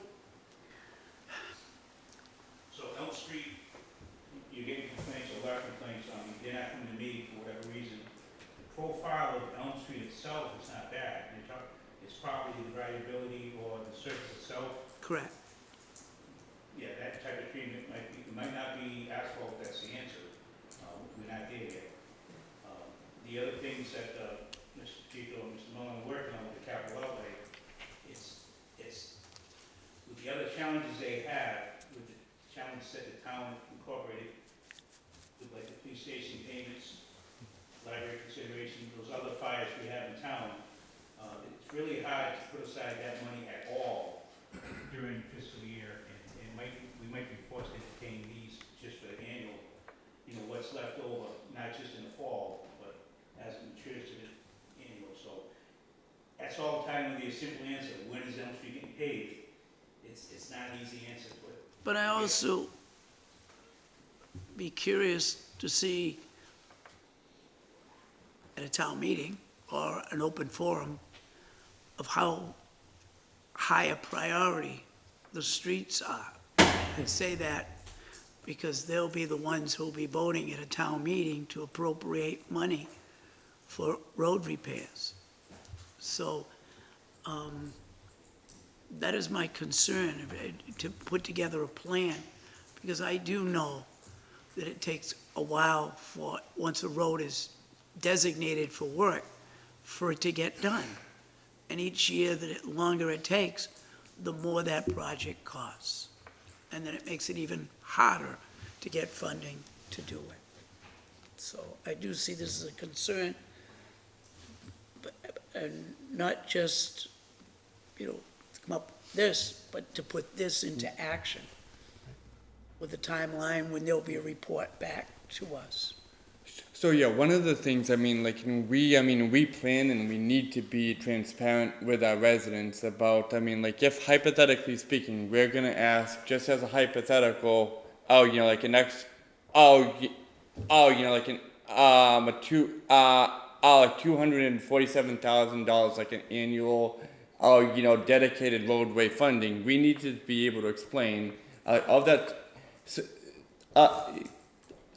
we need to be able to explain, and we will explain, of that 247, here's what's on the plan, here's what roads, in the 85%, in the 85th percentile, so in order to preserve them, we will be doing a clear coat preservative. And that will have a low impact cost compared, hypothetically, that just might be $15,000. But within the same $247,000, we also have a major project that we're gonna try to tackle as well. So we'll be, so as we address the major projects, at the same time, we won't be letting, the more well-conditioned roads to fall into actually disrepair as we're doing, as we're addressing our long deferred needs as well. So there's a balance, and as we move forward and come up with everybody exactly what that matrix is going to be, we're going to be extremely clear about what, road or area is in what category to be funded. So yeah, that's what we owe that to everybody. Mr. Ferry? I appreciate your attention to try to get some good concrete information. However, as firm as his plan that he's created, he assures me we'll have the luxury of still being fluid enough to adjust that plan accordingly to either accommodate a grant that's available for something else or not. Because it is our town, it is our money, and it is our plan. You don't want to tie your hands either. Will the capital outlay be the point of discussion in regards to this, or will it be just Bader and Mr. Ferry? I'm... And yourself? I'm just speaking for my... So yeah, hopefully all of us, I really see a role for all of us really to continue to be involved in this, because if we're gonna, frankly ask our residents, to fund more money so we're able to keep up, then really we all, have to be on board as a community. Yeah, and in some communities, we've held workshops Yep. come in, explain, get into detail with the pro. Tonight, we're just a PowerPoint, but we can drill in Okay. to the actual system, the data, and show how that can be utilized to prioritize the plan, and review the plan that's been developed. Oh, and to that end, Peter, one of the things, if we can follow up, I think, there would be value in especially bringing, and especially helping to bring FinCom, like in capital in capital outlay up to speed as well, so we're all jumping off at the same point here. I think that's, really gonna be critically important, so we can follow up. I appreciate it. And year one is really I mentioned that we're in year one. Yep. Still, we've been at it for about 9 months between the collecting the data, analyzing the data, and getting here tonight. So you're still year one, and you're at a moment now where you can start to show the data how it can be utilized. Okay. So I think having a detailed meeting might be a good idea. Great, thank you. Now, I'm very much aware, Mr. Mullen, Mr. Ferry, your plate is overflowing. Would a subcommittee to help you with this, so we can move it in a timely fashion, be helpful? Or is this something you feel confident you could come back with a report, an update in 3 months or so? Yeah, I really, I don't, want to speak for, the other groups, like Capital and FinCom, that will not, can definitely be involved, but, we're just actually, with Capital, kicking off, the 5-year planning process, from FY24 to FY29 with Capital. So really, this, this really fits in exactly where we are with Capital. So we're gonna really, have this plan, have the rubber hit the road. And then, one of the biggest, really challenges I see, is how we recognize our needs, frankly, with our ability to pay. And that is, and that's where we're gonna need to look very creatively and strategically, because that, I have to be honest, that does overwhelm me. But at the same time, we know we have needs, and we need to keep up with those needs. Thank you. No problem. Thank you very much. Thank you. Mr. Karen? I'm all set, thank you. Okay. All right, thank you. Gentlemen, thank you very much. Thank you, Peter. Thank you. Do you want your fast pass? Oh, yeah, that would be great. Thank you. Let's get X out of this. Mrs. Gales, thank you. The Historical Commission will speak to us this evening in regards to their survey report. I would imagine, is this in regards to the village? No, this is a summary of the one that we started in July of '21, that we got a grant for, a reimbursing grant, and money from the CPC. So, I included in your packet 2 Form Bs for the library. And one is an old one that was done in 1970, and it was done by this Ronald Cheek, who I found out wasn't a resident of Dayton. He was a photographer, and he went around to various towns taking pictures and doing minimal documentation of the buildings. And this was basically, in the 70s and 80s, they were building the database for the Massachusetts Historical Commission for the MACRIS database. So not much documentation was required, not much detail. So if you look at the form, you can see it has the name. I used the library because we all know the library. He identified it as a craftsman, built in 1911. He got some information from the 250th anniversary book. It was Carnegie funded. But if you look at the rest of the form, there was hardly any information about the building whatsoever. About the foundation, he said it was fieldstone. Number of stories was 1, but didn't give you any details. And then if you look at the outbuildings, and there's nothing really there, and nothing at all in the historical description of the building, why it was important to Dayton, nothing at all. And there was no bibliography or references, no sourcing for this form. This was pretty typical for the 70s and 80s, and our historical commission at that time worked hard. Elaine Varley did a bulk of the work, a lot of the work. She did provide some basic documentation, you know, like if she looked at town records or if she looked at, you know, Helen Lane's book, you know, she would put that down.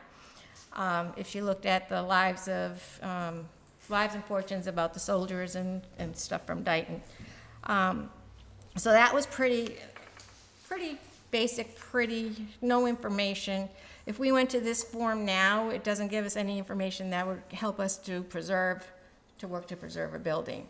Some of the other building forms had more information on it, and the thing that I want to say is whether it's a current Form B or Form A, which is an area form, these are snapshots of the history, because certainly we can always add to the history description as we go along.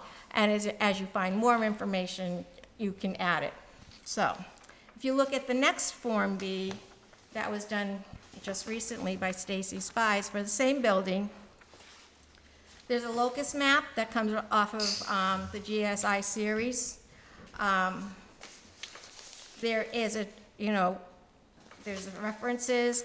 The style and forms a craftsman Tudor revival. The architect is Robert Coit. The builder was Ferdinand Waldron, who was from Dayton. So that gives you a good synopsis in the beginning, on the first page. The next page has this huge architectural description about the building, what it looks like, the materials that it was used, where it is set, where it's set in the neighborhood. It's the door, how the door looks. It's pudding stone. It's an arts and crafts building with Tudor revival styles and has a high level of architectural integrity. So this certainly tells us much more about the design of the building. Then you go to the historical narrative piece, and it talks about how this Carnegie building came about in town. It was funded by Carnegie, Andrew Carnegie, and the land was purchased by donations from the townspeople. She also talks about who was on the building committee.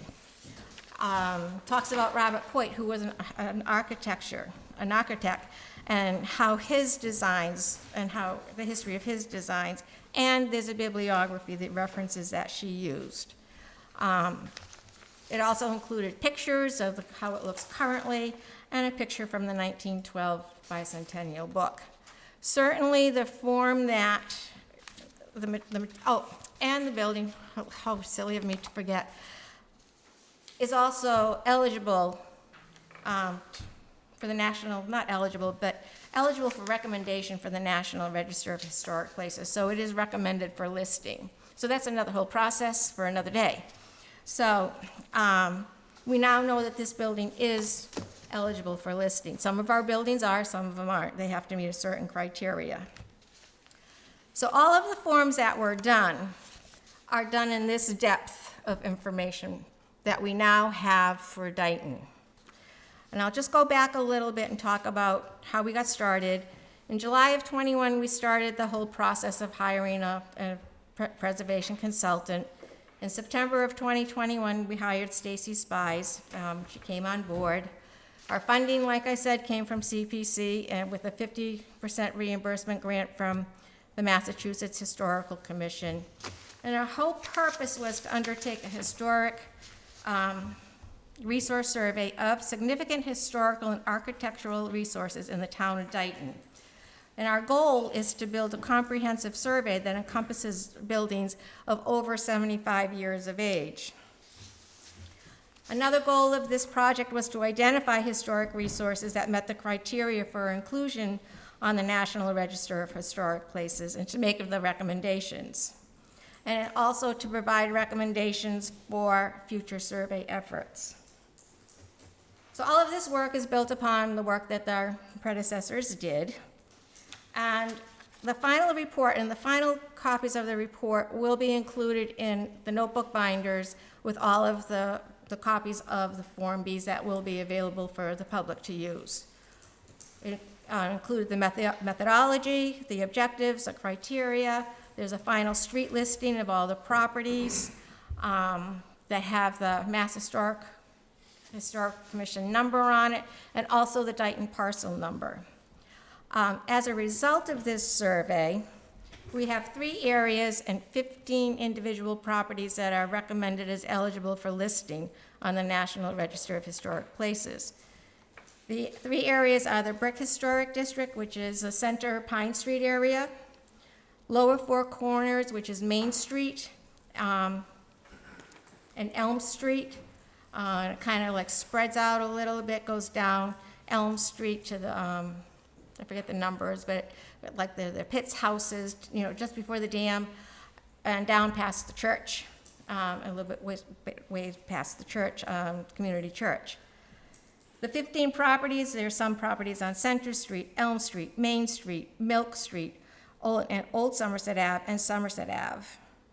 And in the report is the reasons why these properties are eligible for consideration for the National Register. In fact, the library one, since I was talking about the library, the reason it's they call that the context.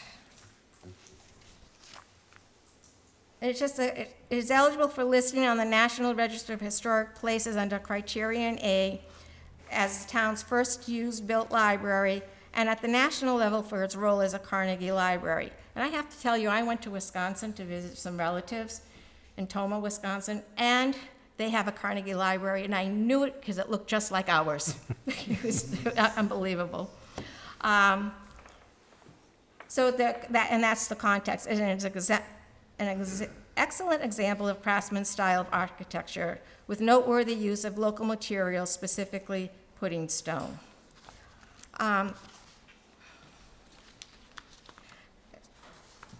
Areas for further study included properties on Main Street, Middle Street, Muddy Cove Lane, one more on Old Somerset Ave, and also to update the properties on Brook Street, Cedar Street, Horton, Pine, Tremont, Williams, and Wellington.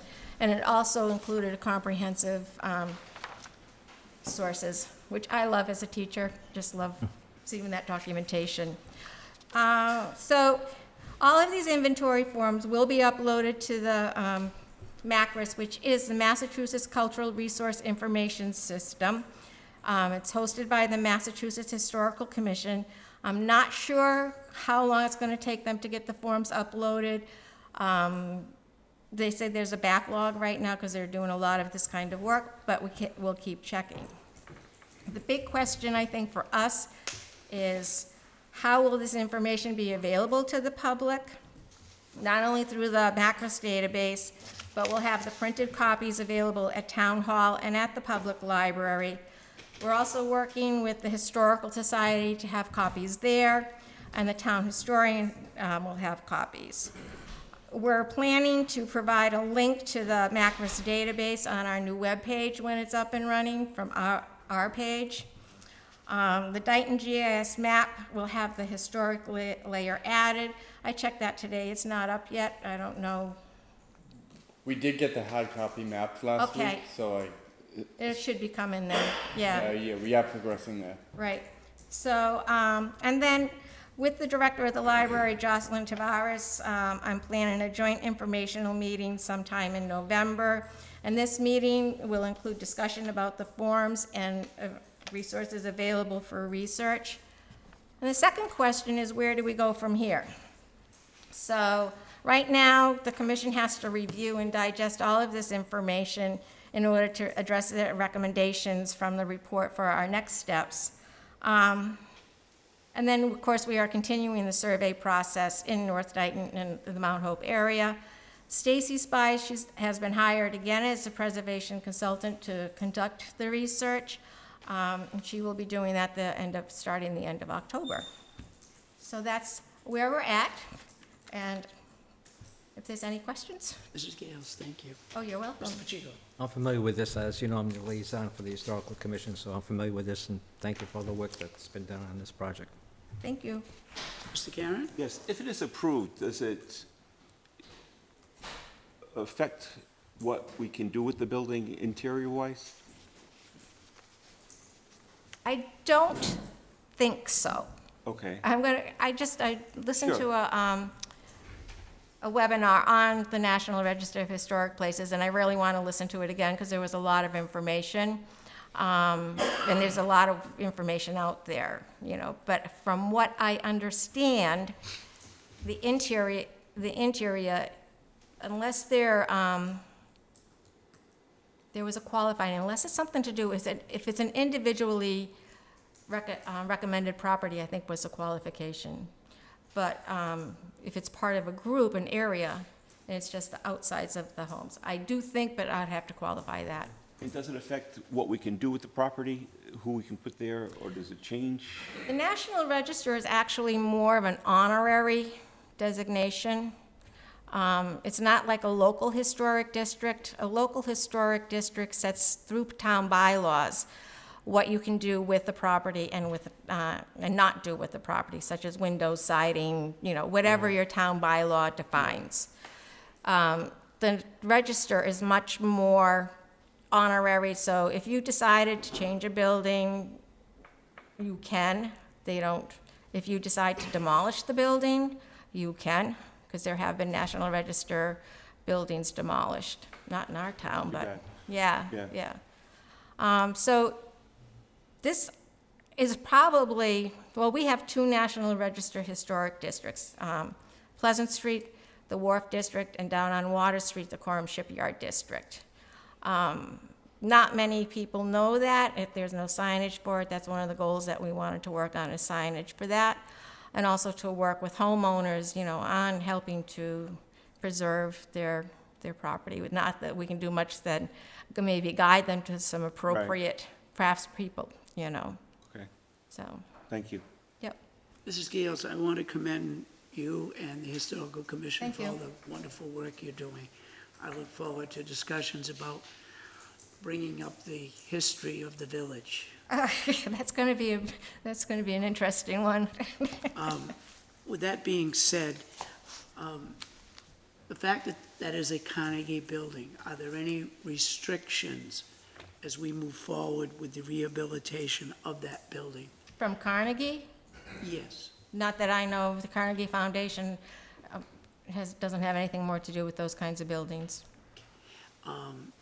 And you are a member of the library building committee, is that? Yep. Okay. And that is for both buildings, is that? If that's what the charge is, yeah, I guess. Right now, according to my understanding of the scope for the library building committee, it's strictly limited to 207 Main Street. But that would be up to the board in the future. And of course, everyone knows my opinion on the Carnegie building, so. We can't do it this evening because it's not on the agenda, but I would like to revisit this so that we can include a member of the Historical Commission on the work for the Carnegie building. Oh, you're making more work for us, huh, Lenny? Well, I No, I'm want, teasing you. I want the Historical Yeah. Commission to have a place at the table. It is a Thank you. historical building, Yeah. and I want that to be preserved. One of my concerns is that materials are costing more and more each day. And as the cost of a building goes up, we find ways to cut corners. But I don't want those corners to be cut when you have a building with such historical significance as the Carnegie building And it has such Having integrity. historical- Yeah. compromised. Right. Many of our buildings in town are the houses or properties that we have great historical integrity. We have a real good sampling across the boards from early 1700s until the 1900s. And now we're looking at, it's now 2022. So those houses that were built in 1922 are 100 years old now, So they're even eligible for consideration for any kind of historic surveys or documentation. It's like a continuing cycle. But we should be very proud of our Dayton's history and the way that it's portrayed in this town, It's really quite fascinating. Throughout all of the events of, as our country developed, Dayton was developing right along with it. Industrial, we had mills, we have farms, we show all of the same pattern as the rest of the country.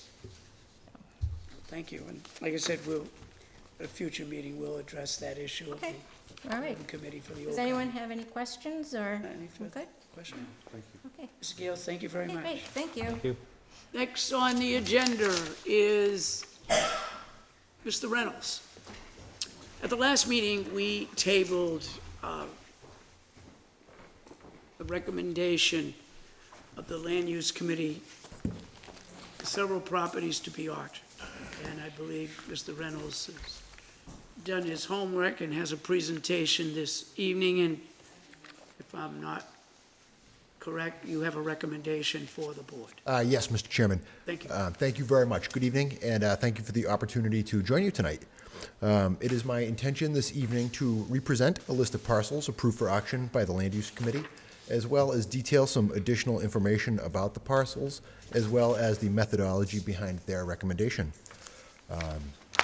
I confirmed with some of the more tenured members of the Land Use Committee, including the Land Use Committee Chairman, Highway Superintendent Ferry, who was able to confirm that of these recommended parcels, 6 of the 7 had been previously sent out to the various committees for consideration during the last time that these properties were discussed potentially going up for auction sometime last year. And now, I understand that this was an area of confusion during the last meeting, and given the sometimes glacial alacrity with which the wheels of government occasionally spin, passing years and changing committees can obfuscate the communication which takes place regarding whether these were presented, which this obfuscation can sometimes lead to delays which may have unintended fiscal consequences. That said, I would like to discuss the potential for some unintended fiscal consequences by discussing bond rating. So, Dayton has a AA3 bond rating, which was rated most recently in 2018 by Moody's. And now, a AA3 rating walks the line fairly well between ability to cut costs and ability to generate revenues. And now, they detailed some concerns that the rating agency had. Some of the strengths that Dayton has are a low debt burden, above average wealth and income levels, and ample reserve levels as a percent of revenue. However, there were also concerns. And some of those concerns, specifically, according to Moody's Investor Services, factors that could lead to a downgrade of our bond rating include a trend of operating deficits, which leading to a decline in revenues, a material decline in the tax base, and significant increase in the debt burden or pension liability. And now, if we take in parcels through the tax title process and end up foreclosing on parcels which we in turn hold on to for an inordinate amount of time and no longer add them back to the tax rolls as revenue generating assets of the town, this in essence constitutes a material decline of the tax base. And where we have preserved our excess levy capacity and our fiscal position through the use of free cash, which we have further buttressed with now expiring COVID-related spending freezes and one-time pandemic relief cash infusions, we have also had some substantial expenditures since 2018, such as a new high school and a new feasibility study for another school, which may potentially reveal further expenses down the road. So I truly believe that as regards our tax title, that the best time to plant a tree is 20 years ago, and the second best time is right now. Now, one of the factors that could lead to an upgrade, according to Moody's, is specifically development and adherence to formal fiscal policies. And if you recall, the Division of Local Services and the Department of Revenue performed a financial management review for the town of Dayton, in which they made a number of recommendations for what Moody's or other rating agencies would consider to be fiscal management policies, one of which was to address our tax title balances. Specifically, the town at the time that this was prepared had almost $1.7 million in outstanding tax title. And now, a potential land auction, in addition to generating some immediate revenue in the form of proceeds, also contributes to lasting revenue by converting this land into tax-producing assets. We have a new school incoming, COVID-related spending freezes lifted, and one-time COVID cash infusions are all non-renewable resources. Additionally, nothing quite motivates a delinquent taxpayer by realizing that the town might very well do something about it. A dollar that one person does not pay is an extra dollar that you and I have to pay. But that said, the picturesque country charm of Dayton is one of its greatest resources, and preservation of our community and small town identity is of vital importance. In consideration of that, in addition to the review conducted by the Land Use Committee, there's a degree of personal firsthand familiarity that I feel is incumbent upon me to have in order to stand before you tonight. So, that said, I spent yesterday in my Chippewas traipsing through some of the finest mud pits and briar patches that Dayton has to offer. And if you are so amenable, it would be my pleasure to offer you a guided tour through the packet before you this evening. I personally walked almost every parcel. And those that I did not, I'll be able to provide some, what I hope is illuminating information about. Parcel 1 is lot 140. It's at the very end of Fieldstone Drive. I apologize, the color didn't quite come through on the packet. Now, I hope that I can ameliorate some concerns that were expressed last week. Given the size of this parcel, I recall hearing concerns that this looked like it may potentially be subdividable, given that there are wetlands that are concentrated to one side on the map. I can tell you from my firsthand experience that this parcel is much, much, much wetter than it appears on this map. There are little serpentine gullies that wind all the way through that have standing water in them. It's extremely rocky and uneven, and there are certain patches where I had what I could only describe as an Indiana Jones moment, where I sunk in quicksand up to my knees. That said, though, there are some abutters, and this is a nice parcel of land. So this is the sort of thing that I believe very well may be purchased if it were to go to auction, and could present value to the town without providing a risk to our community identity and small town feel. The next parcel, parcel 2. Could you, how big is that lot we're talking about? A little over 6 acres, I believe, 6.5. 6.85. And specifically, which one is it? I mean, you have like 0 Smith and 0 Horton. Yes, so if you see here on this map where it's... I can't see, but that's all right. Sorry. That's all right. So if you see the Fieldstone Drive on the far left, where it kind of bisects the page, it's this lot right here at the very end of the cul-de-sac. Okay. Lot 140? Yes, sir. And the wetland map on here truly doesn't do it justice. There really are little snake-shaped gullies that are full of standing water that run all the way through it. So in your opinion, is it dividable? It did not appear to be that.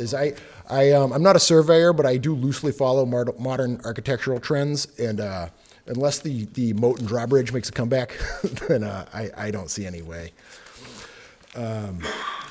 Lot number 2 on Horton Street is, if you see where Horton and Oak Street meet, it is lot number 80, which is right under there.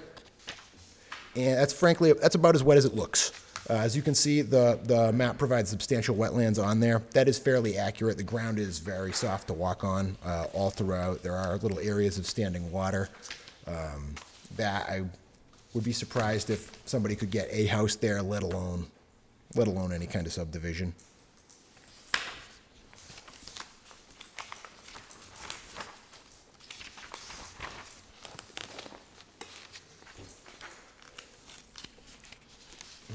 Lot 3 is right in the middle of the page. You'll see 19-02. It's this little kind of, well, rather large L-shaped one, where the only frontage that meets Oak Street is extremely wet. There is absolutely no way that you will be able to get through there. Again, that's another parcel that's got several abutters and is a nice big piece of land. It's a 5.73 acre lot, so I certainly imagine that it would present value to somebody, but I do not see any potential for that to be frankly developed.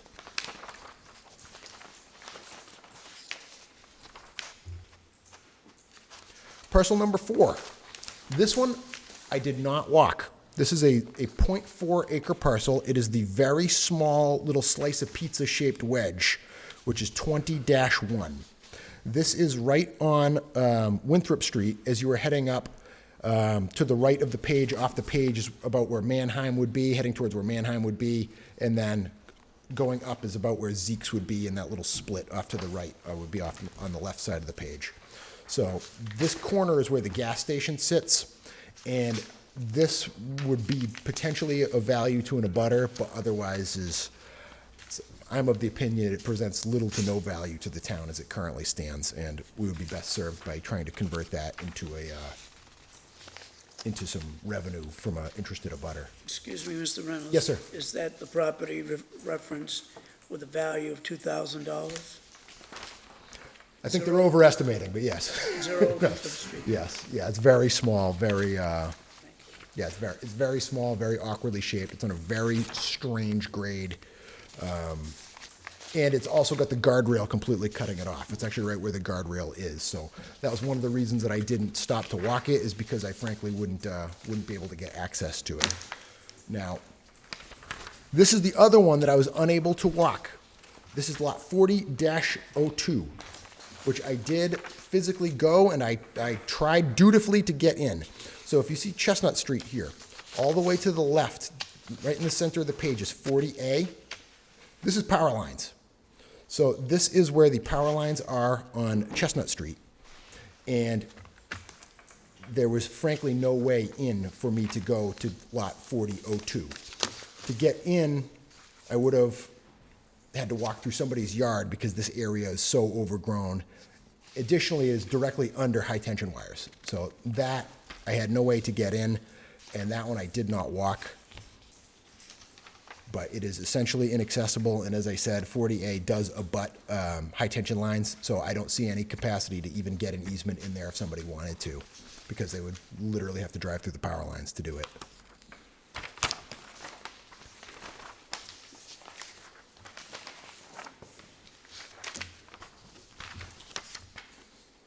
Lot number 6 is this 15-acre large one. It's 7-02.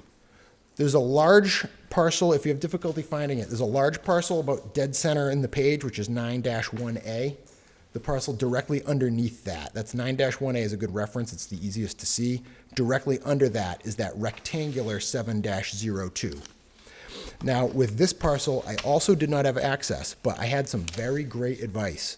And I'd like to recognize and thank Kerry Easterday from the Planning Board, as well as Rebecca Mello, the senior clerk in my office, who had some great input on the potential concerns which could exist around things such as a conservation subdivision.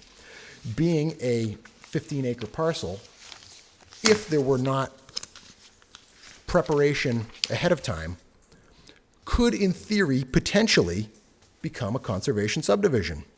They would be able to designate, they would be able to maintain at least, I believe it's 8 acres to do it, and that's a 55-foot piece of frontage right there, which, in order to constitute a minor road, only has to be 40 feet. So, in order to remedy this, I spoke with David Coppola of Coppola & Coppola, who is our land court attorney, this morning, who informed me that if the Board of Selectmen were to approve this list to go to auction, as tax possession custodian, I would have the authority already vested in me by my appointment by the Selectmen to that office to stipulate conditions of the sale. I have been informed by Mr. Coppola that we can put a perpetual restriction of one single-family house never to be subdivided. We do not have to specify whether it's a regular lot or a retreat lot, though we could if we chose to, but we do have the legal authority to make it so that this can never be more than one single-family home if there ever was something that managed to be built. So we could, due to some good advice and knowledge and preparation of foresight, we would be able to prevent that from becoming a potential a potential subdivision. Do you know if that's ever been challenged?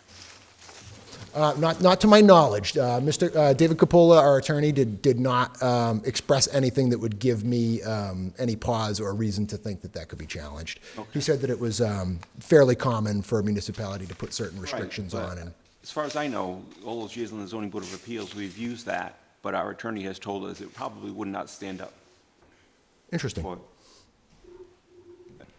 Just wondering if he had a different opinion.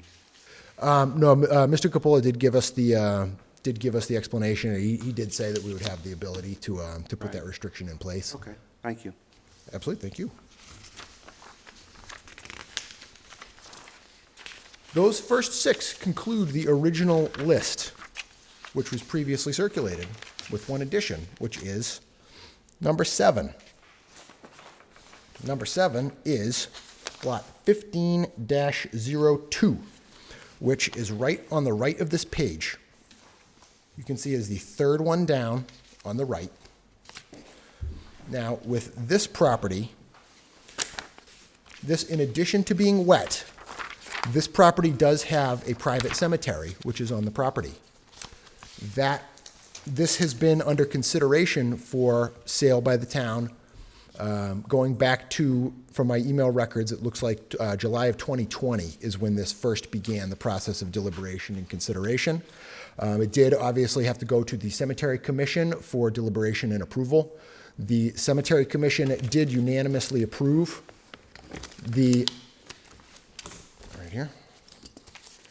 did unanimously approve at their meeting on March 22nd. The committee unanimously voted to recommend to allow the Smith Street property, map 15, lot 15-1, to be considered for auction with a permanent easement from Smith Street to and including the cemetery. So the town, based on the recommendation of the Cemetery Commission, chose not to retain ownership of the cemetery, but rather to require, again, through deed restriction, a permanent easement to be allowed to the property, so that the town, if we so chose in future generations to maintain the cemetery, that we would have the ability to.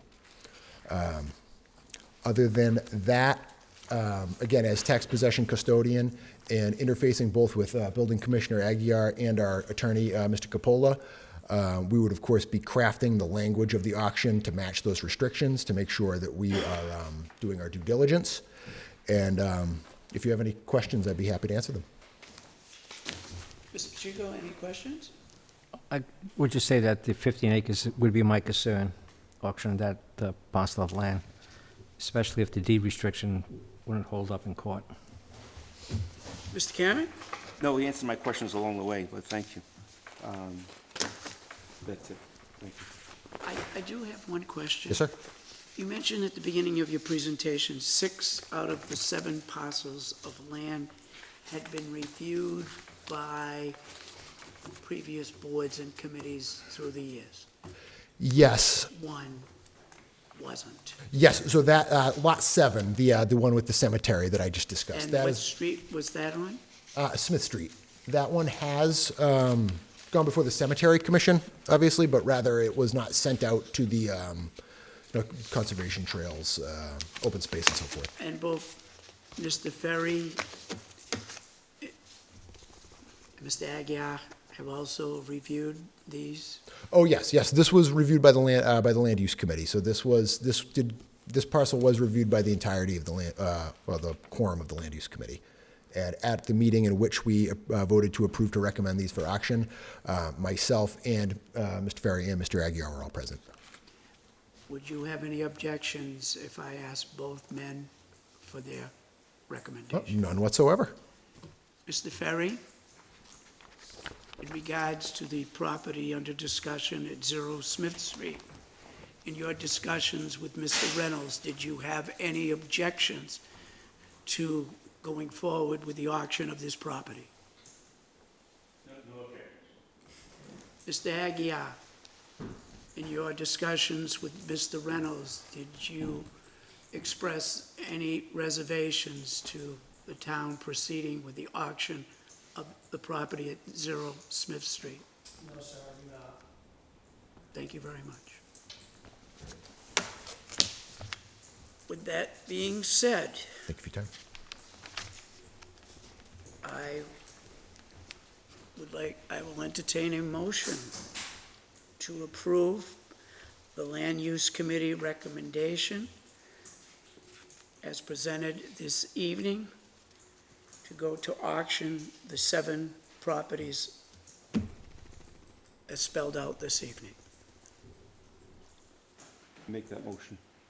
I'll second it. Motion is made and second. All those in favor? Mr. Karen? Aye. Mr. Pacheco? Aye. Chairman Hull is an aye. The motion passes.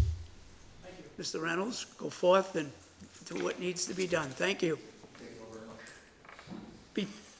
Before we go into public input, I would entertain a motion to suspend the order of business to act upon new business item C. The proposed employment contract of Stacy Ferry, Animal Control Officer. I'll make that motion. Yes, and if I could just make a friendly amendment to include the ACO job description, I believe in D. Actually B, the proposed updated job description for the ACO as part of that, Mr. Thank you. Chairman, members. Thank you. So amended to include the Animal Control Officer job description as well. Mr. Karen? Second. Motion's been made in second. All those in favor? Mr. Pacheco? Aye. Mr. Karen? Chairman Hull is an aye. Mr. Mullen, do you, Yeah, no, and if I could ask the chief to come up as well. One of the things we've been working on that when we begin in the FY23 budget process, and we've really been continuing over the summer, and now into the fall, is looking at the expectations, reviewing the expectations, the pay, the job descriptions, the functions, the reporting requirements, basically everything to do with the area of animal control in the town. And there's been, in my opinion, a lot of incongruity, just in terms of reporting, like a chain of command. There's been questions about whether the ACO reports to the Board of Health, to the Chief of Police, or both. And there's been a lot of questions. So we begin together with the Chief of Police, the Board of Health, the ACO, trying to begin reconciling everything as I mentioned in March. And and one of the things really before you this evening, I recommended proposed updates for the job descriptions of the ACO and the animal, in the animal inspector, and then an accompanying contract of employment for the ACO as well. Back when we began this process in March, you'll remember that we tried to join together the job descriptions of the ACO and the animal inspector, and we thankfully heard from Mrs. Goulat, who really at the time, you really set us straight in our ways. We reached out to the State Department of Agricultural Resources, for some input and guidance as well. And what you have really before you tonight has been based on input from the Chief of Police, from the ACO, extensive input from the ACO, and also from the Town Clerk and Board of Health as well. And we really tried to, in the ACO job description, we also based on the discussion at the last meeting, we wanted to clear up the incongruity, relating to who in town serves as a field driver. So we added that specific, we enshrined and memorialized that specific responsibility with the ACO as well. And there's been other questions in the last year and a half that I've been here that that really have come up. Also with the efforts of the town clerk regarding kennel inspections, like in dog licensing requirements also. We wanted to make sure, like we had everyone in the loop and on board. So like we believe the proposed job description seeks to do that, for the ACO. And then one of the things, just moving on to the animal inspector, like we've always had a job description for the animal inspector, which is a function, but it's a function. It's a function that's a statutory function, like actually enshrined and created and appointed by the State Department of Agricultural Resources in accordance with Chapter 129 of the Mass General Laws. So it was really hard to have a job description per se for actually a position that's entirely appointed by the state. But one of the things we tried to really clarify are the expectations for our local expectations here for the animal inspector. We did clear up a question that was held relating to the nominating authority, who the nominating authority for the animal inspector to the state would be. And we proposed, it's been back and forth between the selectmen, and the Board of Health, and in these qualifications and requirements, we're proposing that it be the selectmen as well. So along with both of those, we do have a proposed employment contract for the ACO. The ACO, the current ACO has been an employee of the town of Dayton for the past 11 years, but the town has been very, very limited, in what type of expectations we provided for her. As I mentioned, in terms of accountability, in terms of benefits as well. So the proposed contract of employment would actually be based on the funding, the salary funding that was approved by the town, at the June annual town meeting. It would be a 3-year contract, Mr. Chairman. But it also includes a termination provision, actually 30 days following the point that we come up with a town-wide non-union employment policy. So in that way, we will have something that backs up the employment, for all of our non-union employees as well. So that provision is in there as well. But Chief, you've been a huge part of this, and I just wanted to see and ask if you had anything you wanted to add in terms of what, we're trying to clarify, and actually really, I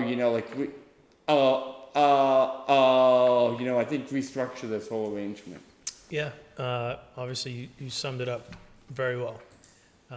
But our objective was to clear all this up, gain clarity, and really just give equity to the appreciation of what she's been doing for 11 years, and take that and define the role for the future. So, like T.A. Mullen said, we've been working on this for quite a while, and I think I know we're at the place now that we need to be to just stamp this and go forward. Mr. Pacheco, any questions? I have no questions. Mr. Karen? No, not at this time, thank you.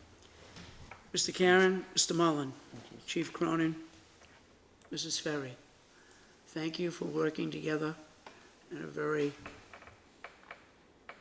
excellent fashion, but also in a timely fashion to get what should have been done many, many years ago accomplished. I want to thank all of you for your efforts, and thank you, Mrs. Ferry, for all you do for the town. With that being said, we'll need to do this as 2 motions. I will entertain a motion to approve the updated job description for the animal control officer. I so move. Second. Motion made in second. All those in favor? Mr. Pacheco? Aye. Mr. Karen? Aye. Chairman Hull is an aye. I will entertain a motion to approve the employment contract with Stacy Ferry as the Animal Control Officer for the town of Dayton. I so move. Second. Motion made in second. All those in favor? Mr. Pacheco? Aye. Mr. Karen? Aye. Chairman Hull is an aye. Thank you very much. Thank you. Thank you, Stacy. Thank you all.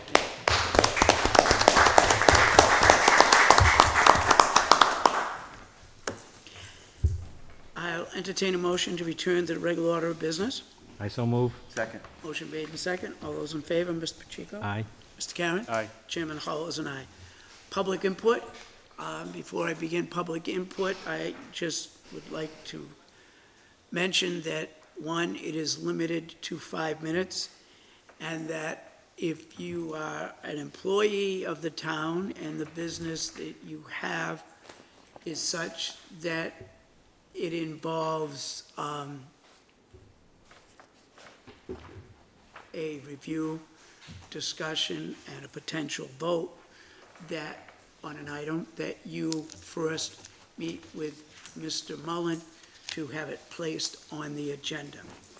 Also, we will not tolerate profane language or language that attacks the character or reputation of any in-town employee. That being said, Mr. Gales, you had your hand up first. Thank you, Mr. Chairman. Mr. I'm Gale. sure you can all hear me from here. Oh, yeah, I can walk through. No, it's okay. I know you can. You told me to do. Not enough, I was last time. But first of all, I have 3 quick things.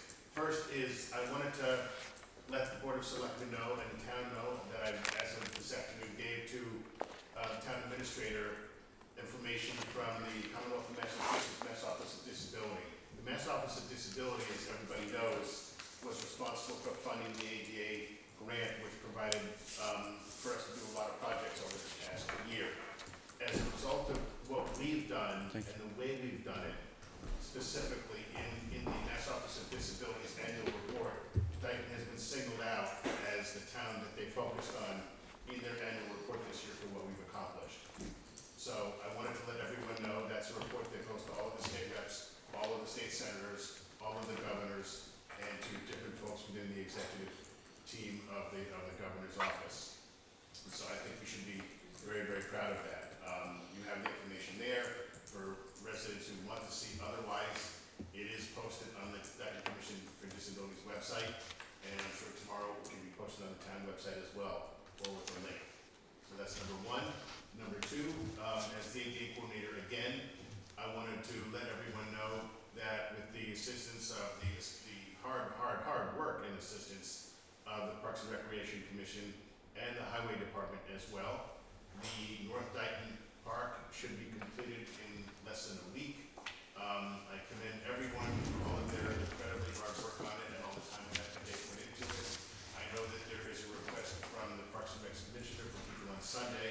I will not be here, unfortunately, I'll be out of town, but for people to come and help put the last few pieces into place, including grass mats, that will make it a fully accessible inclusion to park in North Dayton. So I want to thank everybody in town for doing that. And as I noted again earlier, things like this are not possible without the support of the select board, the town's employees, the departments and managers, and most importantly, our residents. And I have one more item, but it is escaping me. It's late at night, but I'll leave it there for now. Thank you. Mr. Gale, I have before me the letter that was presented to Mr. Mullen, and I want to thank you for all of your efforts. Later this evening, Mr. Mullen will address this in more detail, and I won't steal his thunder, but there will be a follow-up on it. Thank you. We are in public input, so I will wait to continue that discussion under the town administrator's report. Yes. Mr. Moore, welcome. Lamore, Water Assessors, Field Driver, Fence Viewer. I just wanted that conversation, the ACO contract. Did you resolve the field driver? That was I all. believe Mr. Oh, yes, Mullin, That was all I wanted to ask. He had mentioned he it. did mention it. He Yes, it was memorialized included in it. the ACO job description, so now the ACO, so is an enshrined field driver. So that essentially takes the responsibility, Mr. Moore, off you and Mr. Goulat, I'm Mr. Easterday. And so, yeah, she will have the day-to-day responsibility of field driving. So from this point forward, we are just fence viewers, correct? We would have, the board would have to rescind specifically the appointment. My board or this board? No, the selectmen would have to rescind the appointment, and they could either do that, or they could let the current appointment just ride to the end of the appointment year and not reappoint, with the day-to-day expectation that the ACO is the field driver. I feel more comfortable taking an official vote on dissolving the position rather than not reappointing, because Yeah. that leaves the position vacant, but still leaves it in existence. Okay. So if we could And put it. fuzzy. And fuzzy, it's like, Yeah. who's really in charge? Right. So yeah, I mean, if the board would like, we can add it to the next agenda and Please. just have the rescinding of those appointments. So then effectively, there would only be one official appointed as a field driver, and that would be the ACO. Yes. In the meantime, I could call Mr. Moore up, though. Absolutely. I'm not chasing you roosters, no.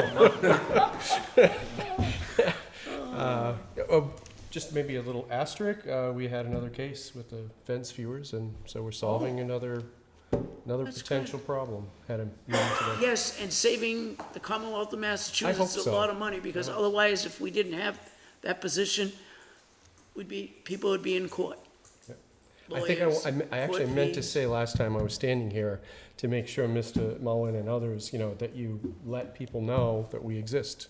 And if there is, anything certain in this area, if you have anybody that's got a fence dispute, come see us. What is the process to file a So complaint? we have a form that we approved today that Ms. Schechter has. And so just go see her, fill out the form, put her on, get like you do, put her on the agenda, put the people on the agenda, and then we hold a little discussion and maybe a site visit and go on from there. Excellent. Okay, thank you very much. Thank you. Thanks. Thank you. Is there anyone else? No one in Zoom land? Okay, announcements? The Council on Aging Primetime Supportive Adult Day Program is accepting new clients. For more information, please contact Program Manager Trista Tate at 508-669-6272 or email TTATE, Trista Tate, at dayton-ma.gov. The Town of Dayton's Food Bank distribution will be held next on October 15, 2022, located at Town Hall, 979 Somerset Avenue, lower level, and it begins at 8 a.m. On Saturday, October 29, 2022, from 10 a.m. to 2 p.m., the Drug Enforcement Administration, DEA, will coordinate with the Dayton Police Department for a one-day collaborative prescription drug take-back initiative event to remove potentially dangerous controlled substances from home. That's it. Thank you very much. Town Administrator's report. Yes, I just actually have like a few quick things, Mr. Chair. The first thing is not actually on the agenda, but I would be remiss if actually I didn't take an opportunity to thank Karen Brady and Leanne Kerwin in our office for the efforts over all the time, but especially over the last few weeks. It has been as it always is here in our small little town, a busy few weeks. But from a website migration that Leanne has been spearheading, and she's been working with all our departments and a lot of our volunteer boards and committees as well on that to make sure when we go live with our new website mid next week on October 6th, that we will really have a website that we can all in our community can be proud of. So I want to thank her on that. yeah, I want to thank her. I want to thank her on that. But with Karen, she, like is a right arm to so many, of the work that we do every day. And I forgot to mention earlier that, but with the wage classification study and the process that we've been going through this year, for the better part of the calendar year, Karen has really been leading those efforts and managing those efforts for us. And I just wanted to thank Ms. Brady for that. One of the things that is in the packet and has also been in the news a lot too, are the rate increases proposed by National Grid during the last few weeks. For the winter of 2022 and 2023, National Grid has proposed a 64% rate increase. But one of the things in the areas of town that are covered by National Grid, the town's aggregation program is already locked into utility rate. I believe at just over 10 cents per kilowatt hour.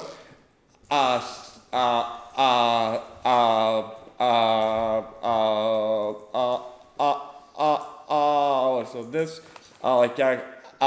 actually based on the diligence, the prior town administrator and the board and Mr. Pacheco at that time is effectively locking, is effectively locking in that rate, for the next year, and preventing an increase, in bills, in a monthly bill from from an average of $179 to $293 a month. And that is really significant. And I just want to encourage, any Dayton resident who is, who is in the National Grid area, a National Grid customer, if they're not participating in the municipal aggregation program now, they can reach out to our office and we'll work with we'll work with them to make sure we help them sign up, because the benefit, especially with the 64% rate increase, is very much there. And it's very much going to impact our residents. So I just wanted to really add that and emphasize that, Mr. Chair. I can get that out there, and we'll be working to get that out there on social media as well. So we share that with all of our residents as much as we can. The last one of the things that we were proud to kick off last year together with our new public health nurse, was actually a flu, was a flu shot, and COVID-19 vaccine clinic last year. We actually held that last year, the first week in December, which was really, it was really in the middle of the flu season last year, but we got ahead of it this year. On Saturday, October 22nd, from 9 a.m. to 12 p.m. at the Council on Aging Primetime Building. We will be working with the Manette Community Health Center, and offering a flu shot clinic, a flu shot clinic and a COVID-19 vaccine and booster clinic as well. We wanted, especially for flu shots, to really begin that at the beginning of the flu season this year. And we want to get that information out to Dayton residents, our employees, anyone who may be interested. We'll be getting that. We'll be getting that word out as well. And lastly, with regards to the Mass Office on Disability, annual updating report.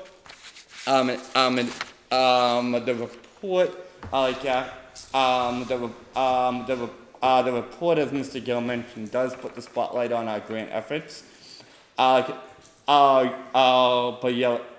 report specifically says this year marked the 5th anniversary of At the 50th anniversary of MOD's Municipal Americans with Disabilities Act ADA Improvement Grant Program. This program provides funding directly to municipalities for planning, like implementation of projects that improve the accessibility of their services, programs, and activities. Since its inception, the MOD has awarded over $7.3 million in funding and has seen a significant increase in ADA Title II compliance and community accessibility. One of this year's grant winners was the town of Dayton. MOD awarded the town $151,250 for a variety of projects, including widespread accessibility improvements to the town hall, to Old Town Hall, to the town website, and parks and recreation areas. Projects were selected based on the results of an ADA compliance self-evaluation that was also made possible by a municipal ADA grant awarded to Dayton in 2019. With these improvements, Dayton residents with disabilities have greater access to important public meetings, and can equally enjoy taxpayer-funded sports facilities, gardens, and playgrounds alongside their non-disabled neighbors. The updates also present an exciting opportunity for Dayton to build relationships with the Special Olympics in Massachusetts, Best Buddies, and other programs for children and adults with disabilities, making Dayton an increasingly accessible and inclusive place for all. And then on the following page is a quote. And then on the following page is a quote from our ADA coordinator that says, quote, "We're a small town with limited resources. The Municipal ADA Improvement Grant from MOD allowed us to make a broad range of major accessibility improvements we've dreamed of completing for a long time. Everything we do to make our town more accessible opens doors for every resident in the community. The many residents we have with a range of disabilities, parents wheeling children in strollers, cyclists riding their bikes around town, and senior citizens with mobility challenges sitting on park benches to watch their grandchildren play. Did I mention our fully inclusive new Newtown website that will even require alt text for pictures and videos? These grants are not just about improving life for people with disabilities. They're about making all of our towns public spaces and resources fully inclusive for all of our residents, families and friends to enjoy and feel welcomed. As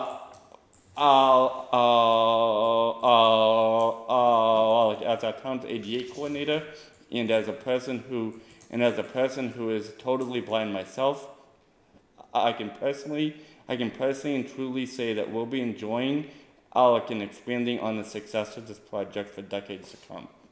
And I just want to thank you, Jonathan. I want to thank everyone involved, for more than the past 5 years to make this all possible. I really truly believe that we're making progress, and it's progress, that all of Dayton can really be proud of. So thank you. Any further? I just want on the flu clinic and the COVID-19 booster. Do you Yes. know if it's going to be Moderna or Pfizer or both that they're going to I don't. I can find that out and we find can out provide for the next that. meeting? We can Yep. let the public know. Thank you. Mr. Gale, when you came on board, the town of Dayton and the Dayton-Rehoboth Regional School Department faced many ADA compliance issues and challenges.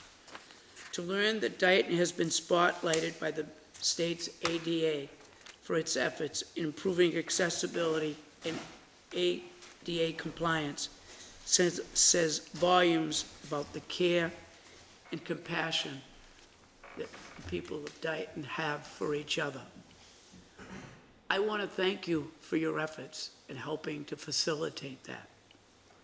I also would ask or entertain a motion that a letter of commendation be placed in Mr. Gale's file for his efforts in facilitating these efforts. I so move. Second. Motion made and seconded. All those in favor? Mr. Pacheco? Aye. Mr. Karen? Aye. Chairman Hull is an aye. Mr. Mullen? Yes. You're comfortable with drawing up a letter of commendation? Yes, we have a really good team too, so yes, I absolutely Awesome. think we can do that. Thank you very much.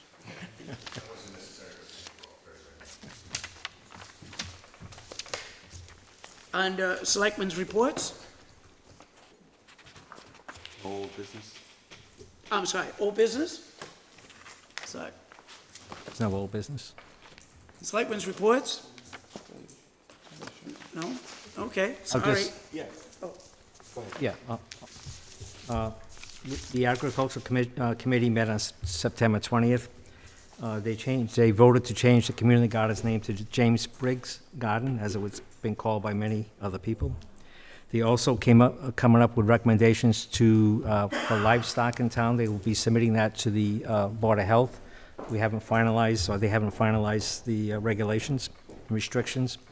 And also Jenna Montero, who's obviously been involved with the James Briggs Garden, gave a report and her plans for the future use of the garden, plans for next year. We also had, as was noted earlier, that the Capital Outlay Committee met on September 22nd. We began reviewing some of the items that are scheduled for the special town meeting, the warrants. Because we don't know what the free cash is, we can't make recommendations yet as to what we think the town can afford. So we look forward to finding out sometime in October what the free cash is, and we'll be meeting again towards the end of this October, end of October. That's it. no, thank you. In regards to the renaming of the garden, does the Board of Selectmen have to vote on that?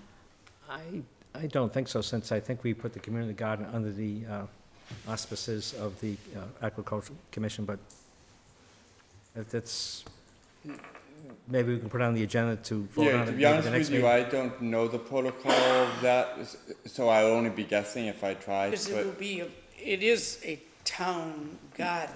Yeah, no, I would feel that there could be merit to that, to that happening. So like I will check into I'll check into that, and if required, I will have that on the next agenda as well. Okay. Thank No, you. thank you. Mr. Karen, do you have it? Yes, Any we updates? met about a week ago, and it was productive. One of the things that we had a presentation, and I don't remember who it was from, for removing textile from our, not landfill, but the tins that get taken away.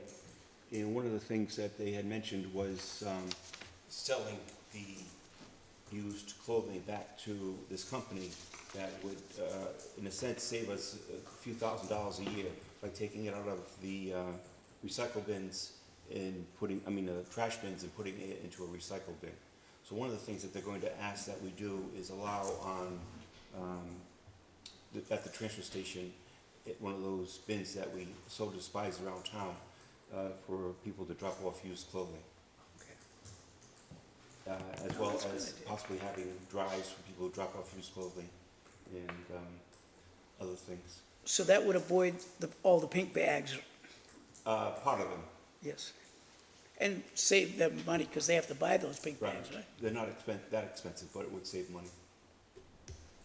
Okay, that's a good idea. Yeah, I'm in favor of putting the bin at the transfer station only at this point. That was what I And we, had said. and we have control of it, and if It people took can't us a just while to get drop to this stuff point. out. I Yeah, wouldn't want to give up that, right. So, but it would be in the controlled environment, Oh, yeah. which makes it a plus for us. Yes. Mr. Lawrence is doing a wonderful job down there as well. No, thank you. The Dayton Industrial Development Commission had their business networking event on Wednesday, September 21st.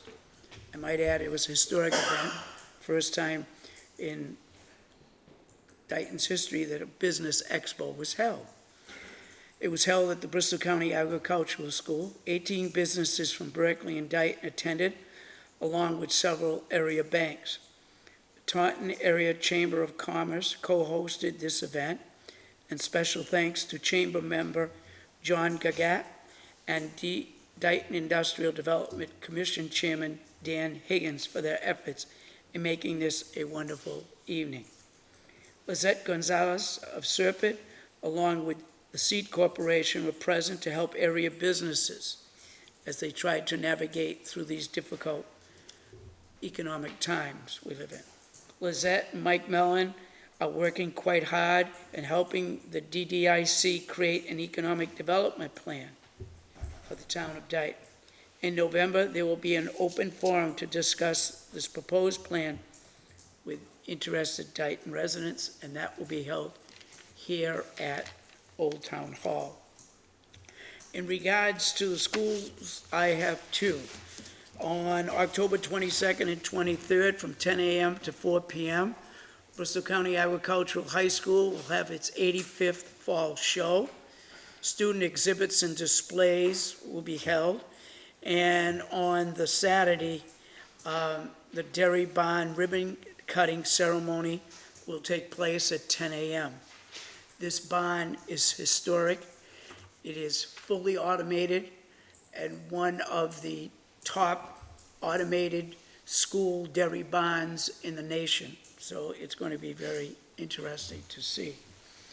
And we'll bring, I'm sure, some wonderful comments about the town of Dayton across this nation. The Dayton Rehoboth Regional School Department, led by Superintendent Rooney, has developed a focus group, and that group primary purpose to improve communications and relations between Dayton and Rehoboth.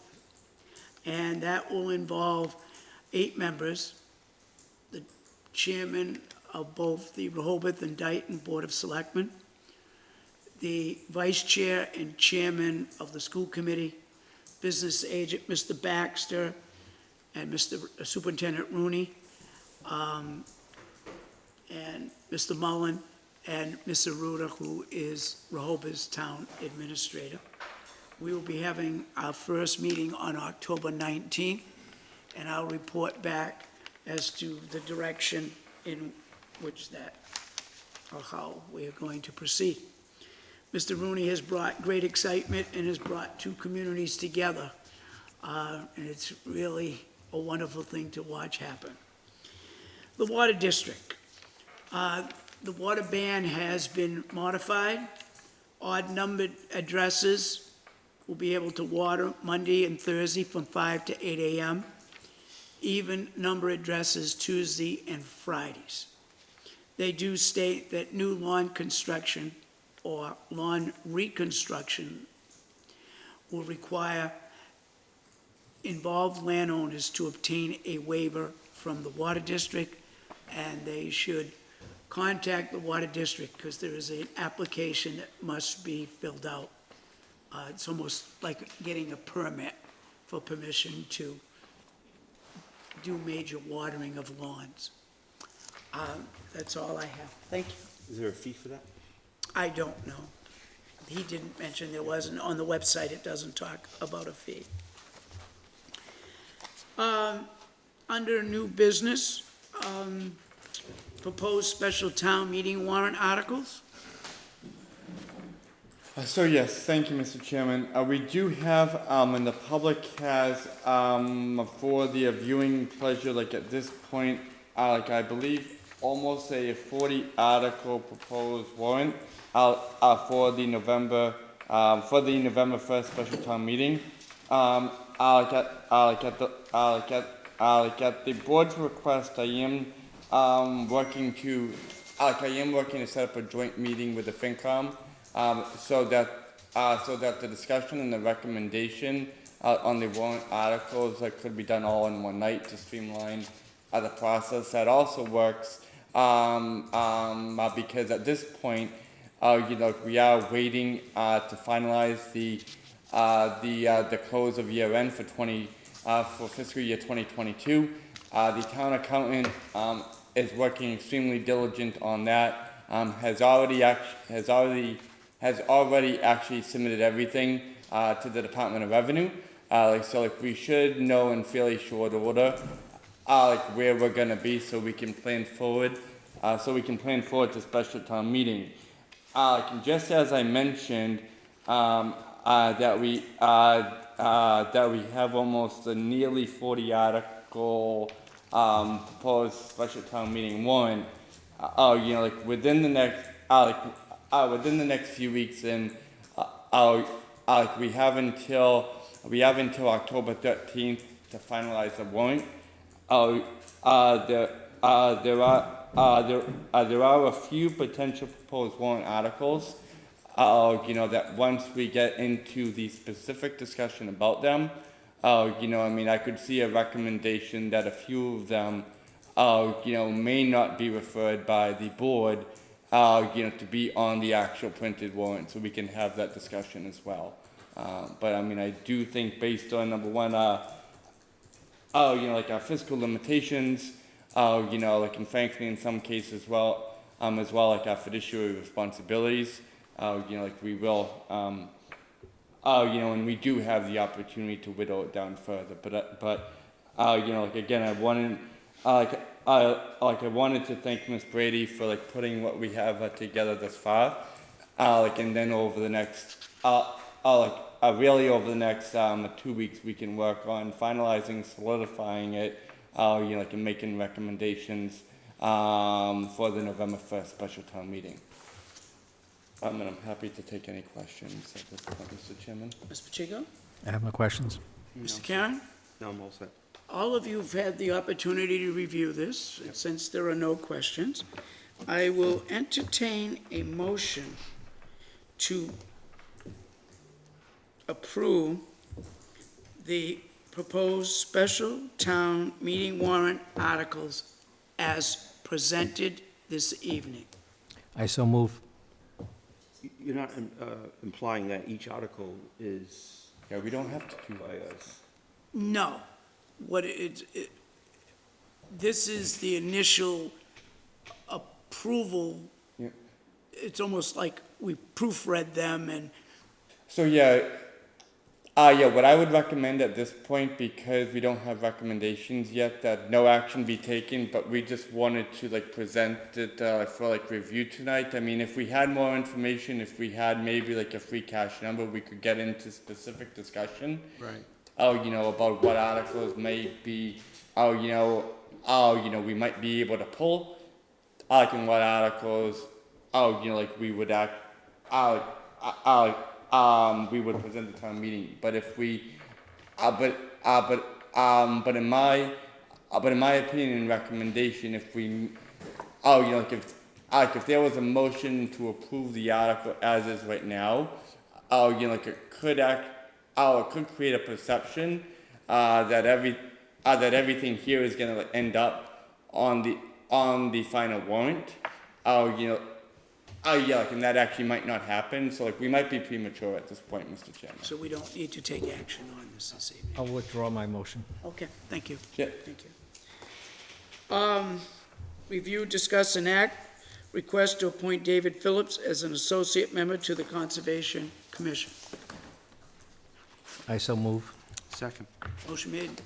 Mr. Karen, you second the motion? Yes, sir. Motion made and second. All those in favor? Mr. Pacheco? Aye. Mr. Karen? Aye. Chairman Hull is an aye.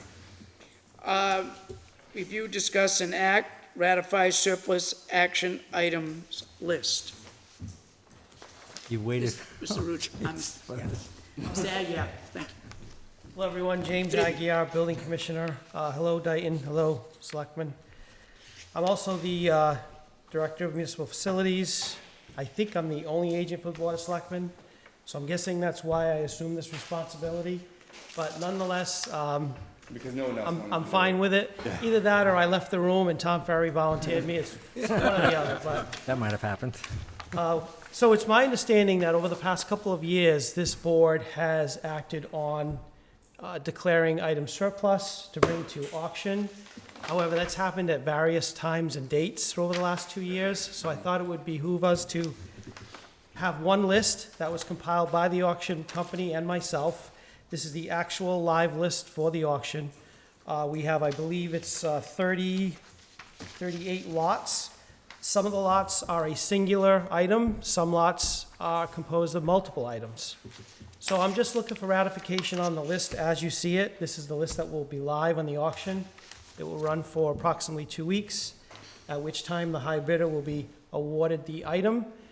I also wanted to take this moment to clarify that I believe all your previous motions were to sell or dispose of if they weren't sold. That's how all the other auctions have worked, because there have been times when items have not sold, and for us to house these in a rented container, it's just not economically feasible, so I'd like the opportunity to just, scrap them, recycle them, or whatever need be. Most of the time, what happens is we sell the office furniture items in a lot. The awarded contractor will come take what he wants, he or she wants, and then we're left with what's left. The good thing is that most of that stuff is recyclable or metal, so we'll get some scrap value out of it. But I just want to make sure that we're not keeping this stuff on hand, that after this auction, it's all gone. The cars included? Everything's on here, yes. Other, Mr. Chico, any I have no questions? Ms. questions. Karen? No, I just noticed that driving by the transfer station, it's getting messy. Yeah. And it's time to clean it up. It needs to go, right. Yeah. Yeah, so this is the third auction we've had. They've been very successful. I've spearheaded all 3 of them. Of course, I've had Mr. Ferry as support and his staff as support.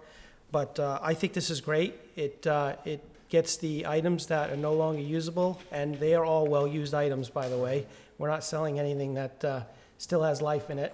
Although to someone else, it could be beneficial. So we've netted up some proceeds. I think the last auction netted almost $50,000. So it's not like we're giving the stuff away. And, we have some good items in the auction this time as well. It's just as a municipality, we've gone on and bought other equipment or newer equipment. I mean, the 3 vehicles in here, most of them all have in excess of 200,000 miles. So we're using this stuff, and now we're getting it off the tax rolls and onto someone else. I have a couple questions. In regards to the proceeds, it goes into the general fund? Correct, yes. And who do we have to auction? Who's the auctioneer? It's Auctions International, the same company that we used for the past 3 other 2 auctions. They're an online auction, so the presence is far and wide. I've had people come from as far away as Pennsylvania, Virginia, Kentucky, so this auction is all over the country. So it's more than just local people. There are local people who have been high bidders and bought items. But they're a great venue. They're very user-friendly. They come down, take all the pictures. All of the fees for the auction are borne by the buyer, so the townspeople don't come up with any of those fees. They're all borne by the purchaser of the equipment or property. So it's a great venue to do things like this. And does the auctioneer get a percentage of the sale? Yeah, but that's also borne by the buyer, so that's over and above what the high bid is. So we get face value. So if someone buys something for $1,000, the town gets a check for $1,000 minus a small amount for the picture taking and all of that. Because if you have to pay me to do that, it would cost you a lot more than we paying them, so. No, thank you. So I'm just looking for ratification and just clarification that if something's not sold, we'll dispose of it properly, recycle whenever we can. All of the items that are there have been offered to other departments already, so the items that are there are not wanted by any other municipal department. They've all been offered the opportunity to take what they need, so to repurpose what we have.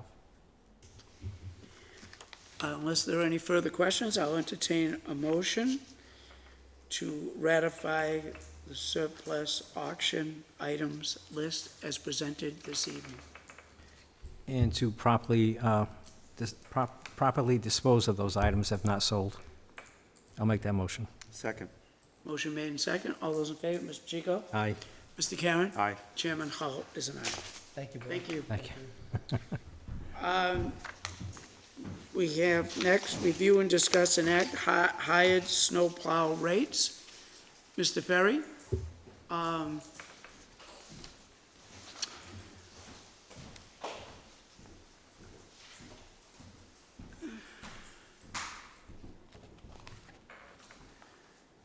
these rates is, I'm looking,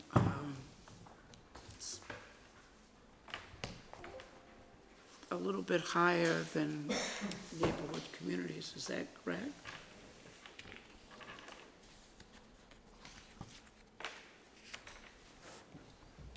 The neighboring communities, we sampled 5, actually. The 3 samples there, they were all pretty close. Those 3 there, definitely Rainham is going higher, the other 2 are considering going higher. So we're still not gonna be the highest, and we prefer not to be the lowest. Right. We'd like to be like in the high medium and a going rate. We're not interested in stealing trucks from other towns, but we don't want other towns stealing our trucks either. So that's a good round number that we came up with. We did add a class there. I separated a class of a vehicle. The 6-wheel medium duty, I separated that. They were once together there. That's a little bit more higher of a maintenance vehicle to insure and to maintain, so it made sense to come up with that number. These are hourly rates? Yes. And I'll also note, it's the casual hired drivers is also part of that rate for the hired drivers for our vehicles. That's all part of what you're voting on or considering. When you say for our trucks, the big dump trucks and everything, or just? Yes, certain we, size? we hire, there's 4 or 5 drivers we hire, and if it's a long duration storm, we'll have to consider other people to get in them. Right. So, yes. So they get the same no matter what truck they're driving? Yes, that rate there, yes.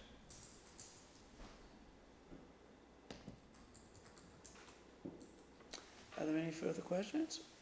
No? No. I will entertain a motion to approve these snowplow rates as presented this evening. I so move. Second. Motion made and second. All those in favor? Aye. Mr. Karen? Aye. Chairman Hull is an aye. Thank you. Thank you. Thank you. Thanks, Tom. Are there any acknowledgements? No? Correspondence? Email from Chief McGee regarding new call for firefighter. I am writing this letter to inform you that effective on October 1st, 2022, I will be appointing 1 new member of the call firefighter ranks. The new member's name is Noah Andre. Noah is yet another department member coming from our junior firefighter program. Do we have to vote on this? No, the chief has the ability as a chief to appoint. He just likes to keep the board up to speed, Mr. Chairman. Thank you. Also, regards to a letter from Chief McGee regarding new full-time paramedic Sarah Desmond. Dear Board, it is with great honor I am writing to inform you that effective on October 2nd, 2022, I am appointing Ms. Sarah Desmond as a new full-time firefighter paramedic to the fire department. Sarah has successfully completed all of her pre-employment requirements. Sarah is a nationally registered paramedic and will be enrolled in the next available spot in a Massachusetts Firefighting Career Recruit Academy. Please join my department and I in congratulating Ms. Desmond in her appointment. We look forward to working with her.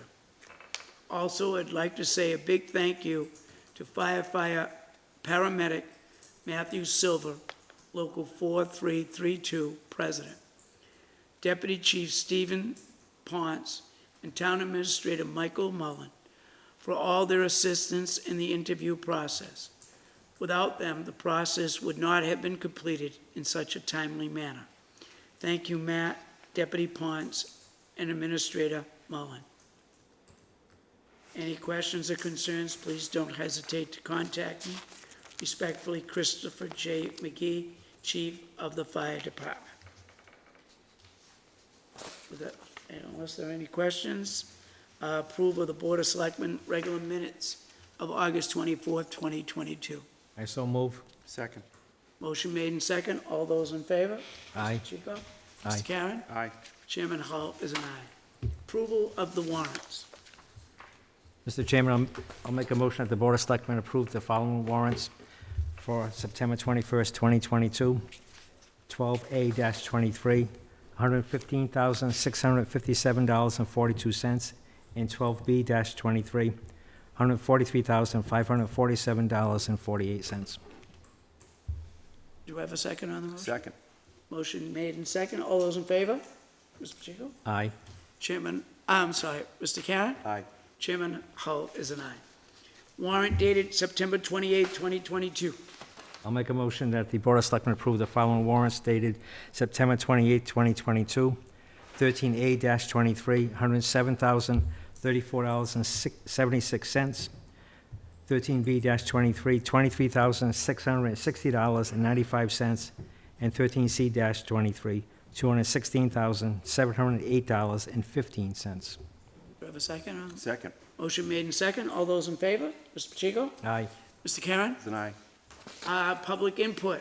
Do I have any additional public input this evening? With that being said, I will entertain a motion to adjourn. I so move. Second. Motion made and second. Mr. Pacheco? Aye. Mr. Karen? It's an aye. Chairman Hull is an aye. Have a good evening.